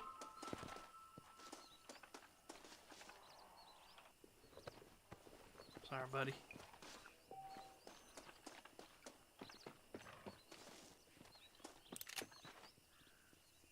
I know there are coyotes out here too. But I thought that sounded like a the growly rowlies.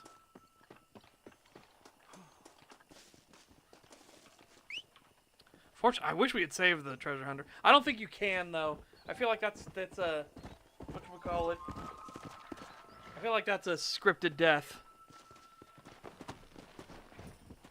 Come on. Yeah, makes sense.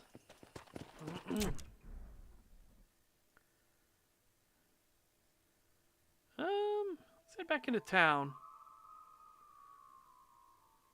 Movie house.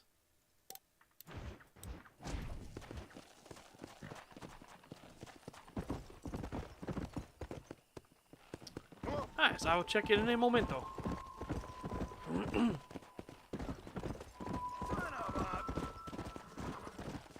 Oh.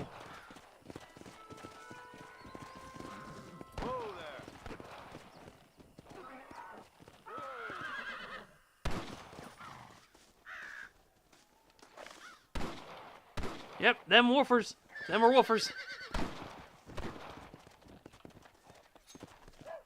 Shame I can't use my knowledge about wolves to, like, Let's make this quick. do anything about it, you know?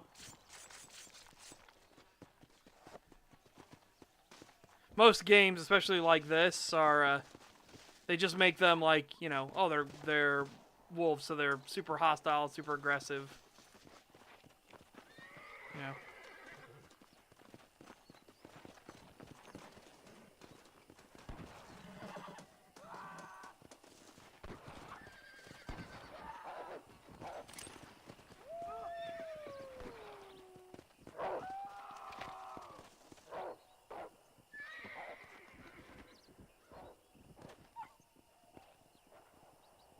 Wolves running off that way.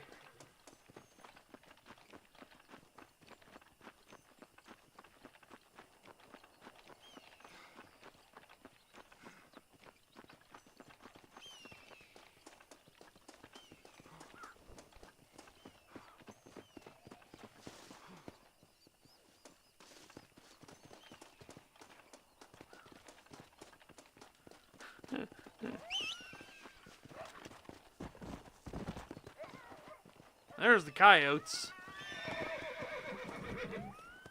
Yeah.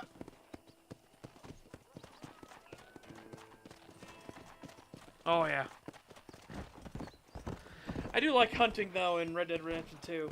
Like there's just something so satisfying about it, you know?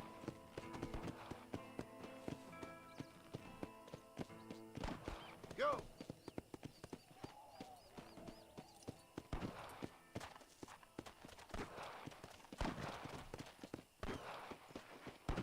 What the fuck are you shooting at? Come on.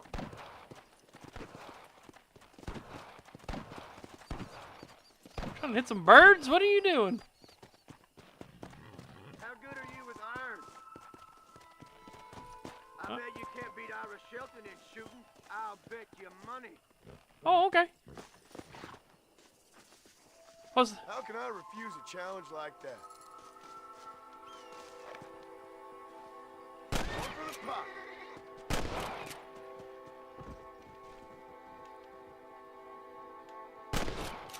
Looks like I won.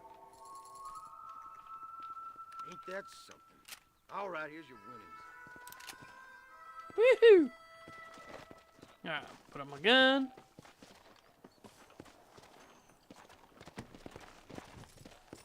Let's go. Yeah, I know.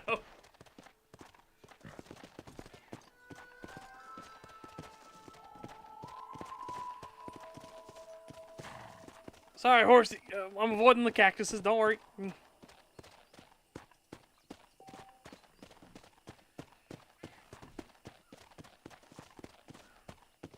Hold on them birds. Whoa!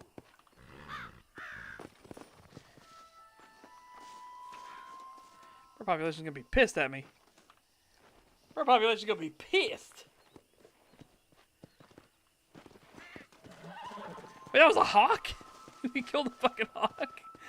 I thought I was shooting some ravens. Oh, and now I feel real bad. Now I feel real bad. I don't feel bad shooting ravens anyways, too, but fucking... Heck, we're also getting hawks. Yikes.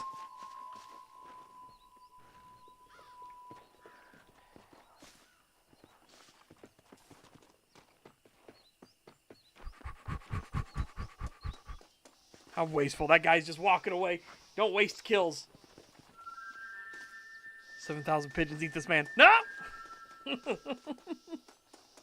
Like the ending of Home Alone 2.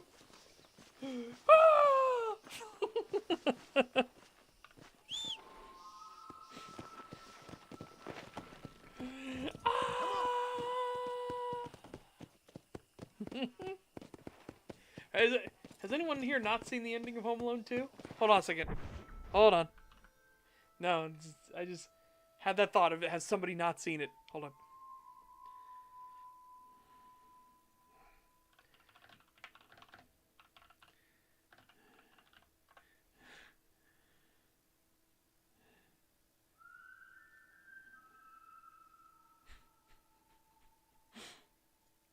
Let's get out of here. Shut up, I said.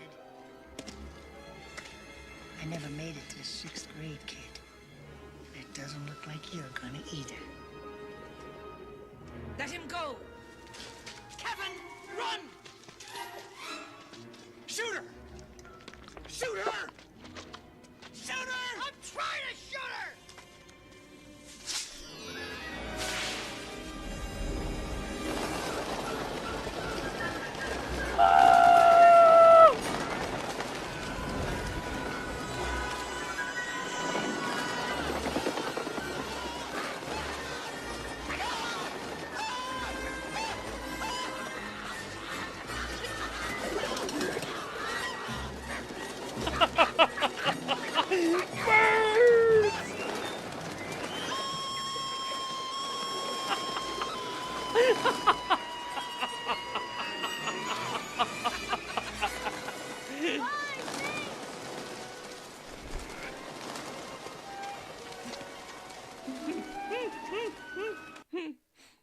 So good. It's so good. Skeletons. All that were left were skeletons telling their stories.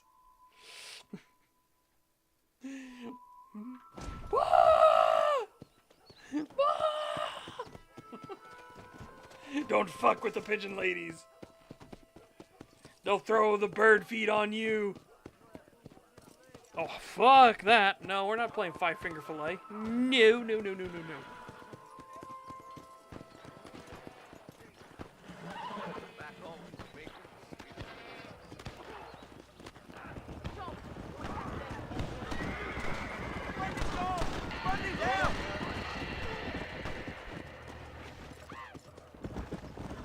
That's a bad sign. Hold on. That's a real bad sign. Sheriff? Marshal? Rangers found throughout the world are in need of assistance. Whoa! Oh, they took my boy. My boy. Who did? He's missing. He's only a youngster. My boy is missing. Oh. Where? Who took him? Them people in the hills. Them hills near Hanging Rock. They took it. Oh. Can't the police force help you? Oh, they can't even help themselves. Please, sir. My son is missing. I need your help. How much you want to bet the deputy If I is her find him, I'll son? bring him back to you. How much you want to bet the deputy? Son, okay, by Hanging Rock. Up here, hey?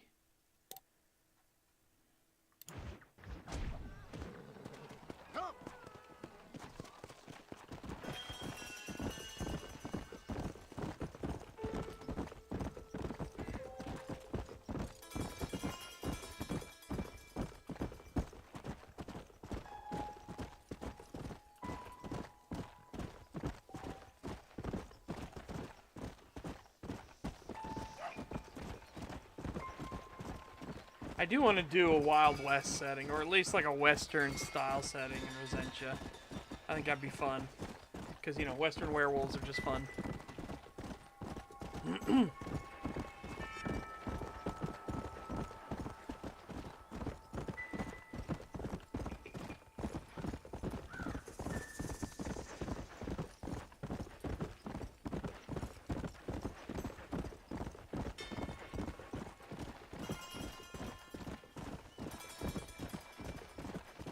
Okay, so somewhere here. Wait, what? The fu- Okay, thanks game. Don't get out of the valley and go walk across the desert. Walk across the plains. Coyotes, coyotes, get.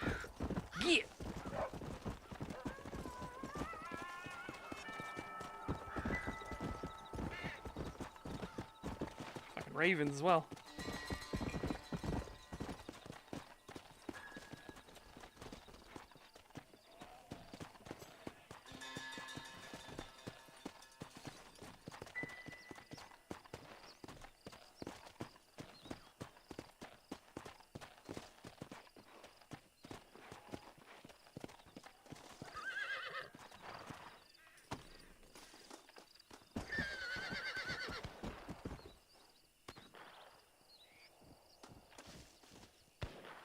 Oh, they're shooting at the coyotes.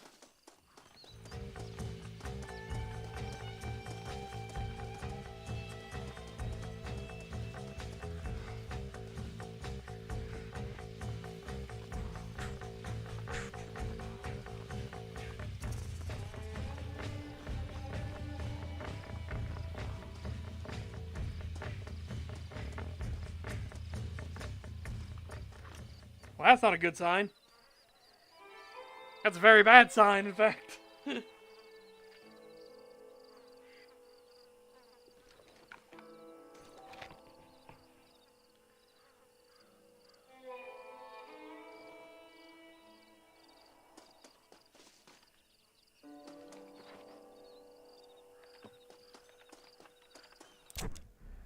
Wait, what's this skull icon? Wonder poster, okay. Yeah, complete's not a good sign either.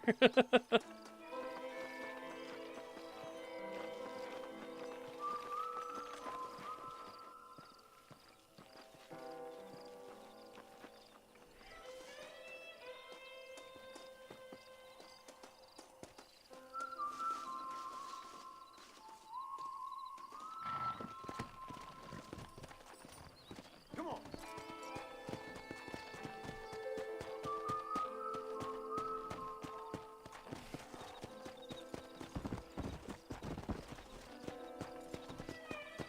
Come on.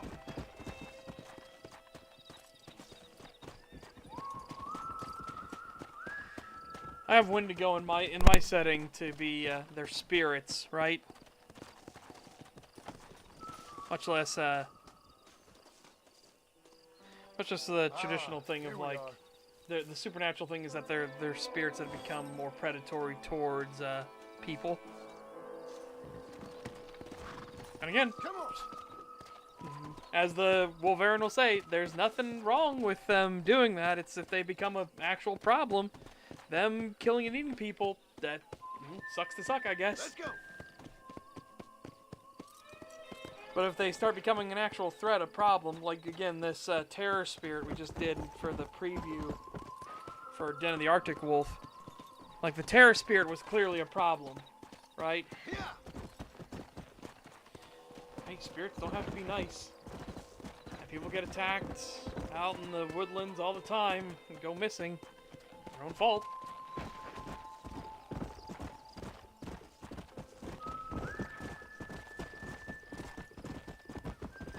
Let's go.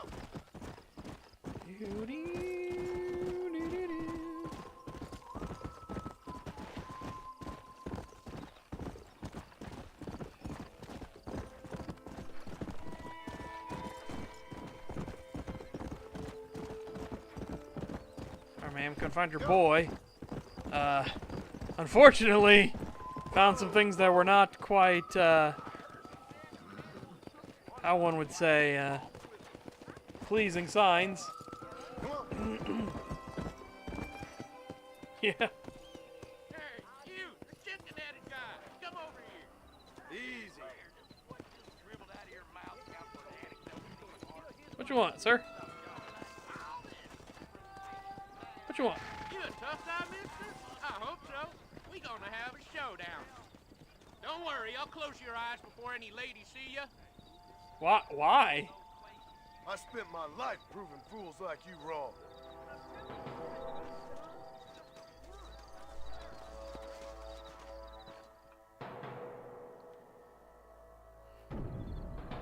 Okay.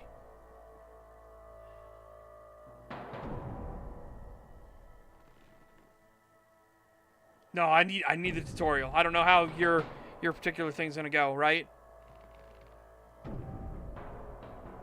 Draw your gun.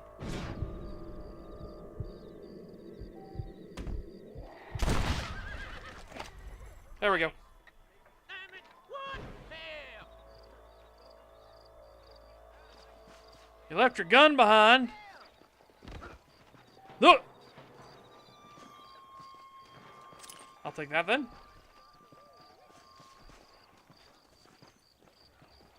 Yeah, free gun.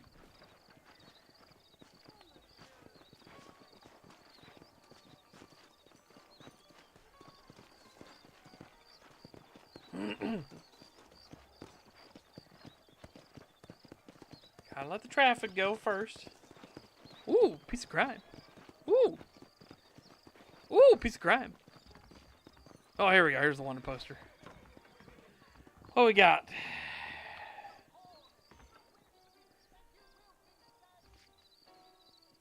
Walton's gang. Assault at the Hanging Rock. $80 alive, 40 dead. All right, well.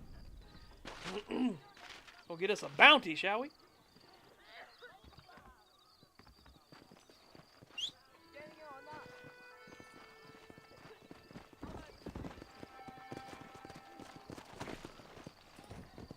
Come on.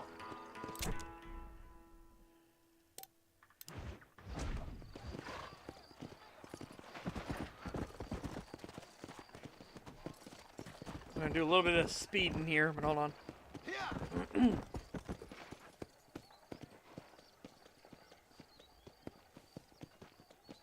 Oh, yep. I loved Gun. Gun was such a fun game.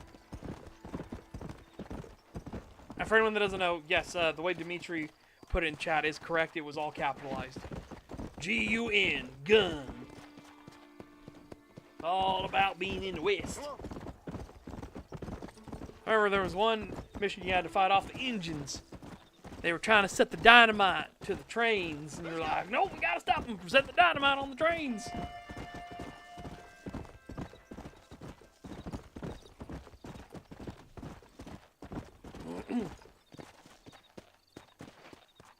Target's last known location.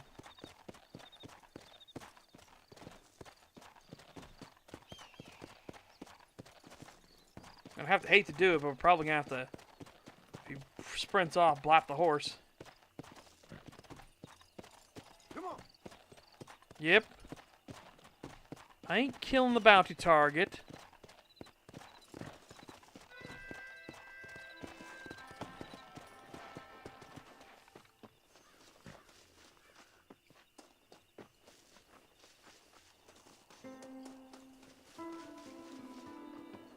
Can I take this guy alive? They're over there to the side. What about these gang guys? Can we do anything like sneaking them?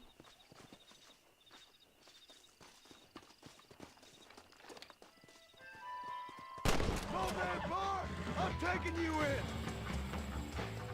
Oh, okay, or we'll just scream out. I'm taking you in. Ow.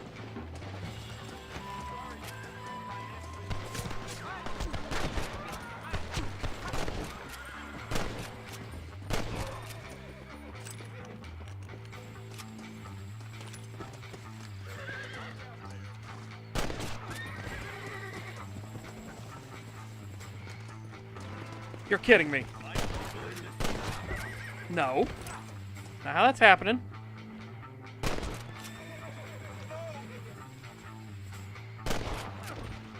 Stop. You're dead. It was a pleasure to make your acquaintance, sir. All right, how do I? Sorry you couldn't be financially rewarded, sir. I've had enough of you. It was a pleasure to make your acquaintance. How? Sir. How doth one? Be financially rewarded, sir.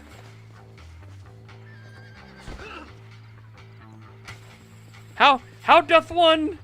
It was a pleasure to make. how doth one tie up? I just kicked her in the back of the nuts. It's like, oh my god. I had to shoot the horse, unfortunately. Your acquaintance, sir. I'm sorry you couldn't be financially rewarded, sir. If I... It was a pleasure to make your acquaintance, sir. Guess I am a gunman. No! Come on!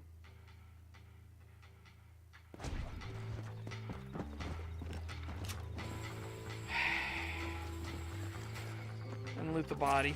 Fuck. Alright, well. This is my own fault. Mister. Yeah.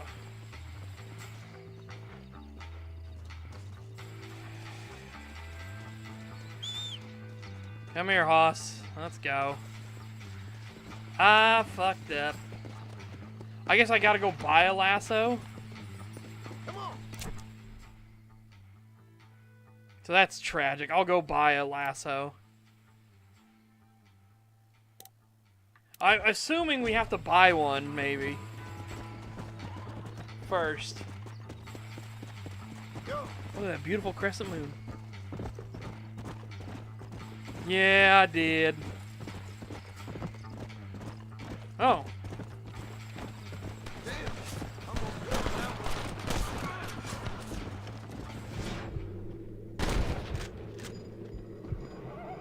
one. Like falling off a horse.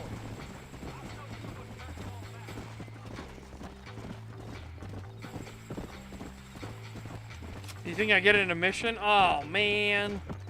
Well, I'm going to check the general store anyway, see if there's rope. Come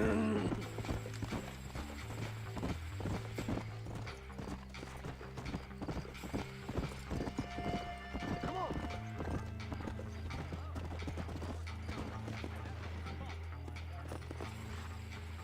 You found that no good piece of dirt. Thank you.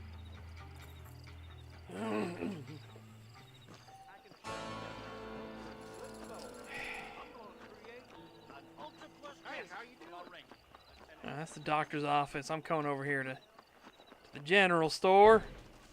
I got some honor. I wish I had taken him alive, but... What can I do for you today?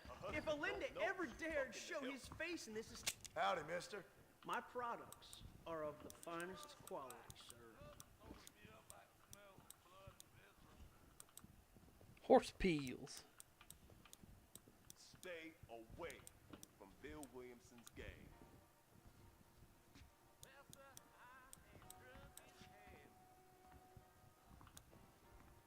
Huh. Makes you lucky, which increases the items and money you loot by 20%.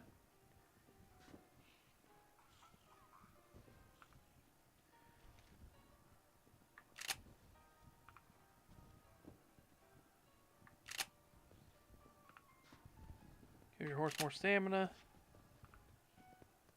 Bill's horse stamina.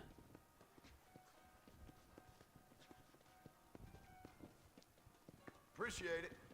Okay. You're welcome here anytime. You rat! Son of a bitch! Help! Someone! Stinking whore! I'm gonna cut you a new hole. You think I'm a joke?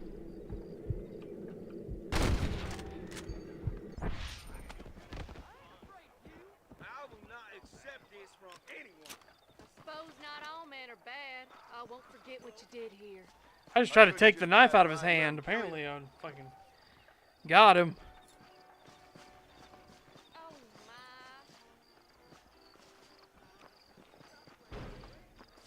No, we got honor for it. So I tried to take him alive, too. I tried to shoot him in the hand. It doesn't look like the general store has the lasso. I'm assuming we do enough with him, we'll get the ability to, you know, take people in alive. Hello? Hello? It's Armadillo 731. What is it with these things? Hello? It's a new line. Hello? Hello? Sounds fun. What's happening? I have no idea. I have no If it's idea. important, they'll send someone down like they did with you. Suddenly, the world is full of days. I remember when we first got here. We used to consider people from Dade County to be exotic. Now guys can get here from the Midwest, and they can do it in 6 days. Things have changed. They've gotten away from me. Hello? I don't understand it no more, boy. Honest to goodness. I'm not sure I do. Marshal! Marshal! Marshal! I just been up in the canyon, spying like you said. I think I seen me a couple of them rustlers. I think it was the Ballard twins and a couple of Mexicans. They up there right now? Well, it was a group of 4 men rounding up Mr. Gulch's livestock, and none of them looked like any of Gulch's hands, so yes, sir, right now. That sarcasm's most unbecoming, Eli. It's gonna hold you back in life, even worse than your lazy eye. All right, let's go. You ride with us again, Marston? Will you help me? I will try. It'd be my pleasure. Well, Marsh says he doesn't want to be a lawman, but fuck it. I'm going to make him a lawman.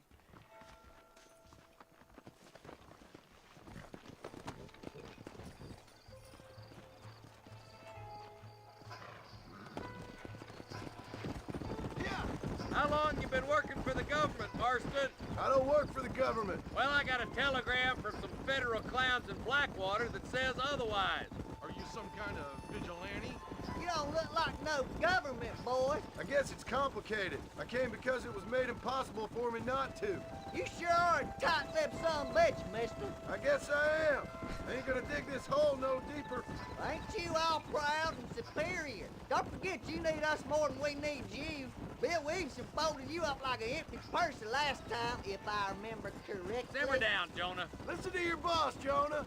There's a good boy. Otherwise, I'll put a hole in your hillbilly head and watch your tiny brain drain out. I'll be honest with you, Marston. I ain't for all this government interference. Believe me, Marshal, neither am I. I try to keep the federal boys happy. I mean, we need all the help we can get. But what does a flannel-mouthed city boy who's never forked a bale of hay in his life know about a state like New Austin? Nothing, I reckon. All this manifest destiny hogwash, taming a wild land, bringing modernization and betterments to the West. We're nearly there.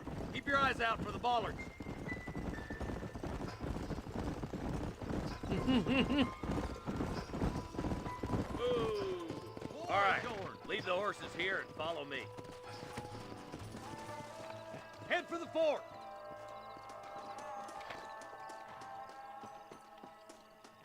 Be ready, boys. Oh. We're probably going to be outnumbered. And those bastards ain't short on firepower neither. Let's see how many there are. If we can take them alive, good. If not, smoke the sons of bitches. To my ears, Marshal. Well, I'm going to try and take him alive then. Unless the game tells me, you know, not allowed. But I'm going to try. I'll start popping them in the knees.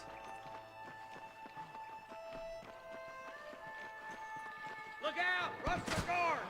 Gun him down!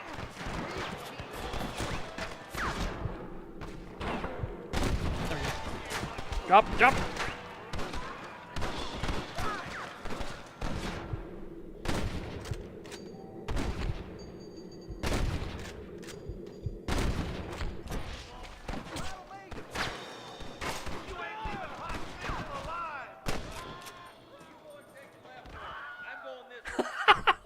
Yes! We got a Wilhelm! We got a Wilhelm scream! Oh my god. Marston, you can tag along with me or join the deputy.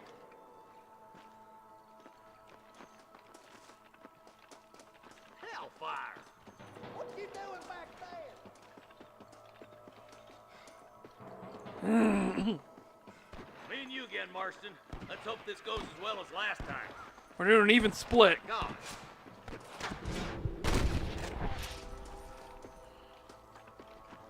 There's a couple of the rat bastards.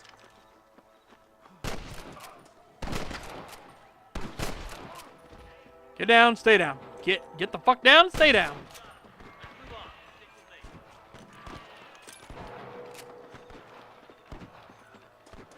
Again, I like the fact that you have a choice to go with him or to go with the deputies. And I'm like, two-man teams, so I'm not, you know, battle buddy. We're battle buddy in this. I am not leaving the sheriff by himself. Come on! The deputies are making some ground over there. Oh, nice shooting deputies. There's more of them! Bastard won't be rustling no more.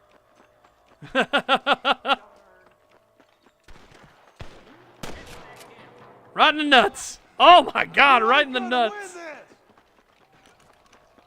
Over there. I'm giving you one last chance to put your hands in the air. Surrender, or I'll kill you all.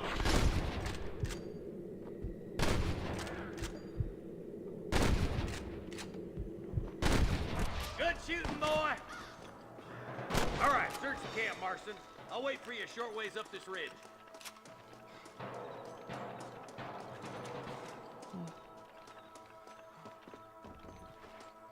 What are we looking for? What are we looking for?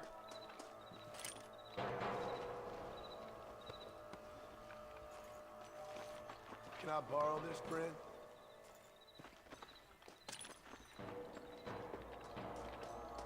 There's a treasure chest right there.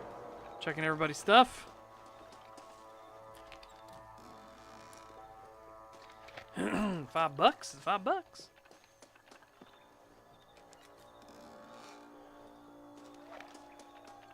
Revolver ammo. Keep your eyes open. I saw a couple of snipers across the way. Snipers? Look out! There are them snipers. Put down your guns and surrender. What now?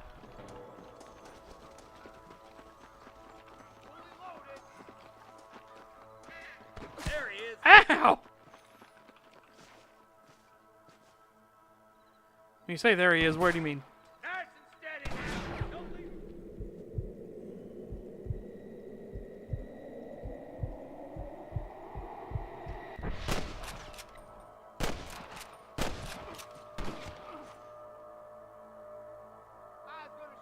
I can hear more gunshots.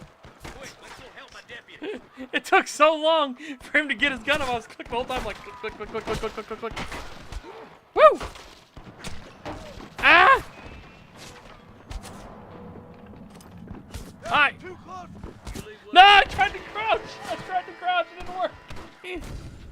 I was trying to crouch. Eyes up! Snipers! Stay with me!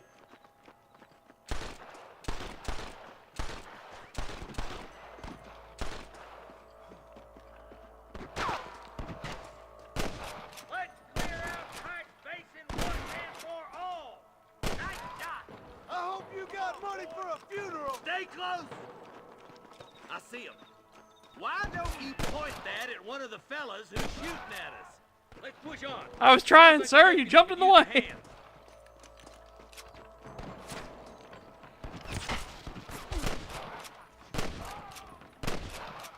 fine shooting, boys. Come on, let's regroup. I was trying to put the guys in the way. You got anything interesting, friend?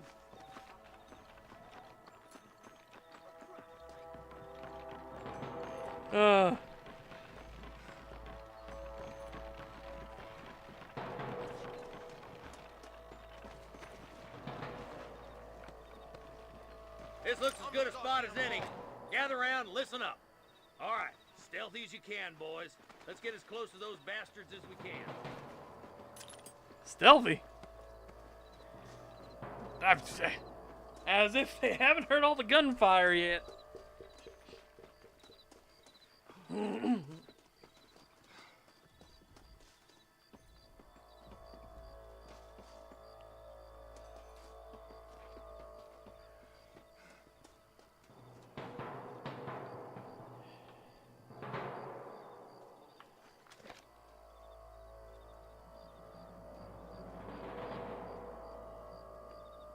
That's a big fucking cattle rustling operation.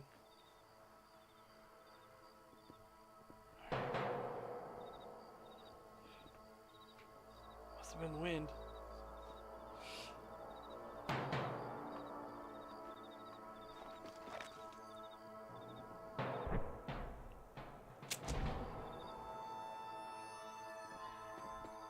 That's full health for me?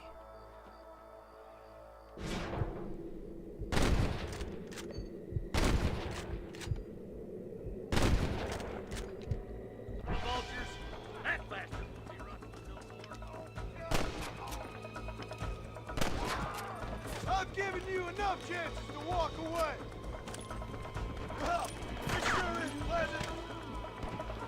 You ain't leaving Potts Mason alive. Scott rustlers like flies. I played you shallow without a reason, boy.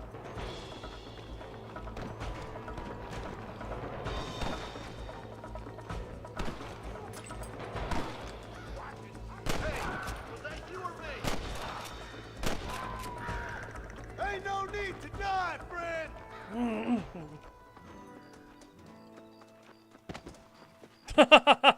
Let him kick him for good measure. Again anytime soon. Quick, let's get those hostages freed. Thanks, Marshal. We're indebted to you with our lives. Just get them cattle back safe. All right. Oh, thank you. Oh, thank you so much. Thank you. Well done, Mr. Marston. Yes, well done. Now, about Williamson. I'll do what I can. You know, as you can see, this country is infested with all manner of scum. Say that again. Well, one other thing, Marston. Mr. Johnson, sir. It's Mr. West Dickens. He's missing. Who? Mr. West Dickens, the tonics merchant. He was due in town last week. Oh, the narcotic and bat piss salesman who cons housewives out of their money with promises of eternal youth. Yes, him, but I think you're being a little unfair. He's helped a great many of the county, and many of the townsfolk are really missing him. You hear that, Marston? We just butchered a gang of thieves, and the town is up in arms about a missing snake oil merchant. I am so glad to be serving such a wise and respectable people. Come on, Eli. I'm so glad.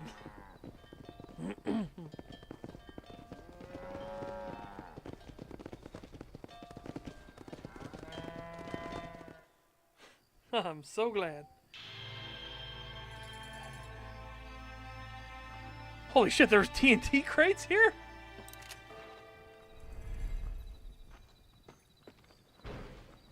Fucking TNT crates? Good God. Weapon is available at the local gunsmith. Spend your hard-earned dollars on increased firepower. Sounds good. What we got here? Oh, 12 more bucks. Hell yeah. Ah, sweet. Man-made horrors entirely in my comprehension. What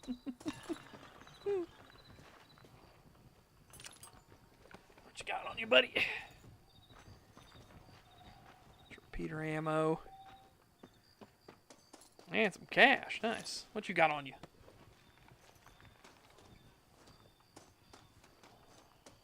Repeater ammo.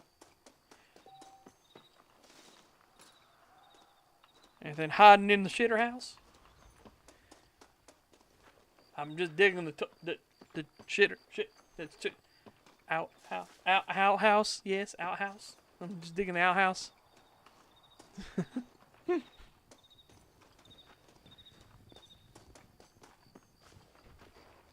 Oh, it's a funny way you have to open those crates. I'm fucking Isaac Clarke stomp them, and the crates will pop open like magic. Okay, hang on a second, chat. Speaking of shitter house, I gotta go to the bathroom. My stomach rumbled at me. So I'm gonna go to the bathroom. I will make myself some lunch, and then I will check out what Dimitri's art they got going. So I will be right back. And remember, Dimitri, you can feel free to post it in Artist Avenue on the Discord if you want.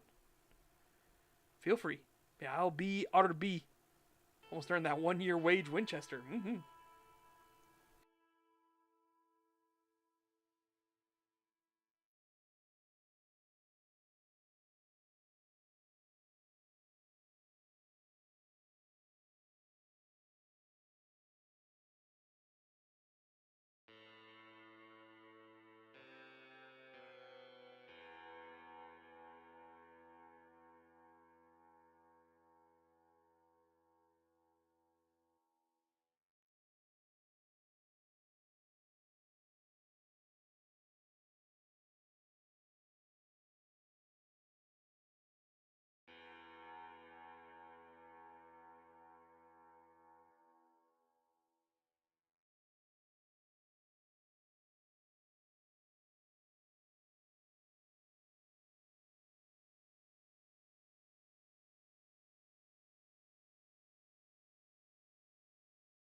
Oh. Let's look at this. Look at this. Ooh, it's coming along. It's coming along. Getting more refined, that's for sure. Alright. Alright. Head back into town, check out what guns we got. What guns? I'll dictate a lot of things. I got myself some soup.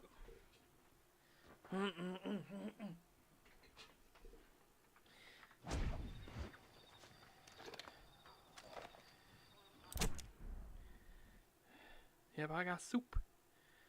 I got soup.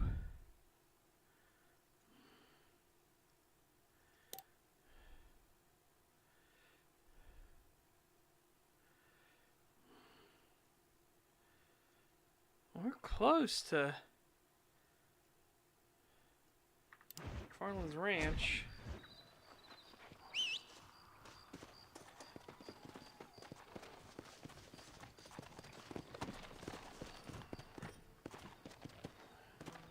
Let's go.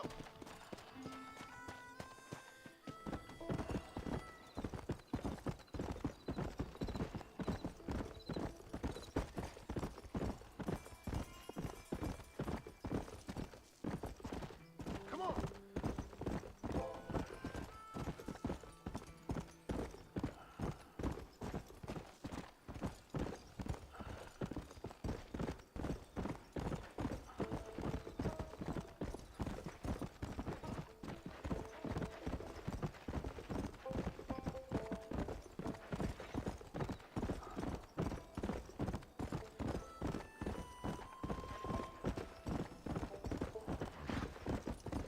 The things I really love is some of the illustrations some artists country did, some pulp magazines in here. Okay, they're so good. Nice.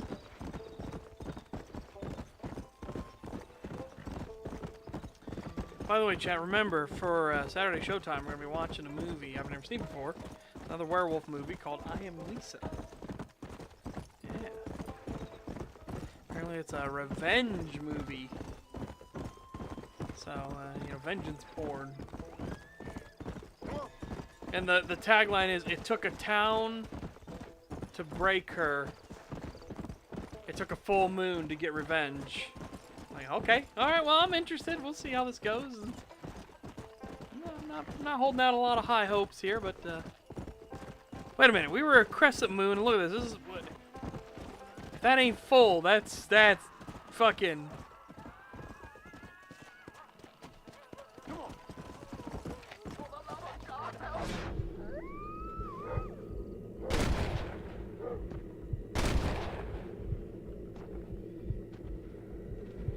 I can't hit it from this angle.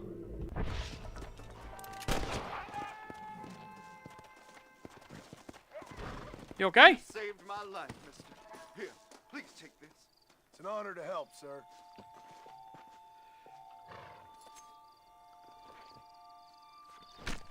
You stink. Yeah, randomized moon action for sure.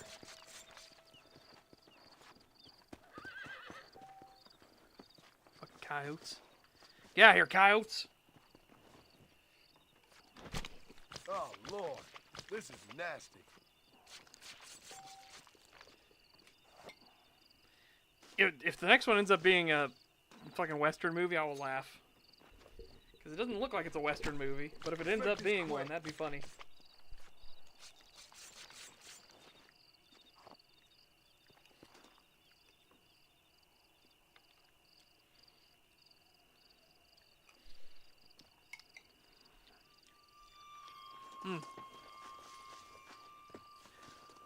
We also do have our usual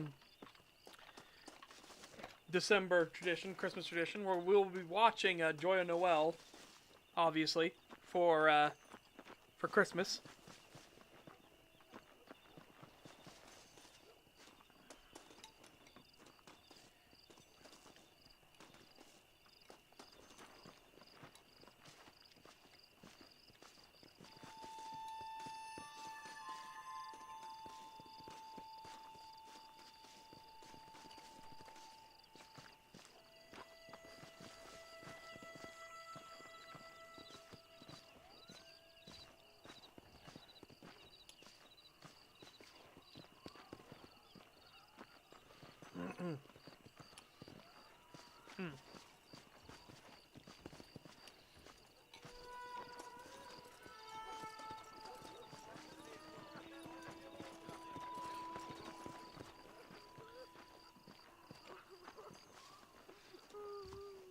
Mister, she's gone. Who is? My wife, she's gone. She went out picking mushrooms in the hills near Hanging Rock and they got her. The stories are true. What'd the police do about it?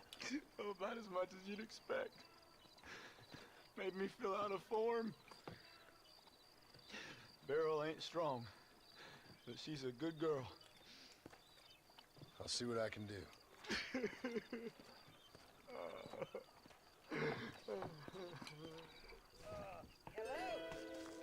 What if she's dead already?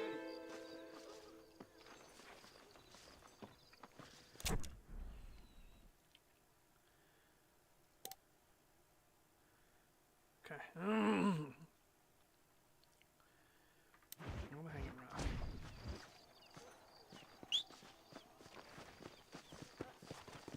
It's high moon. Let's go.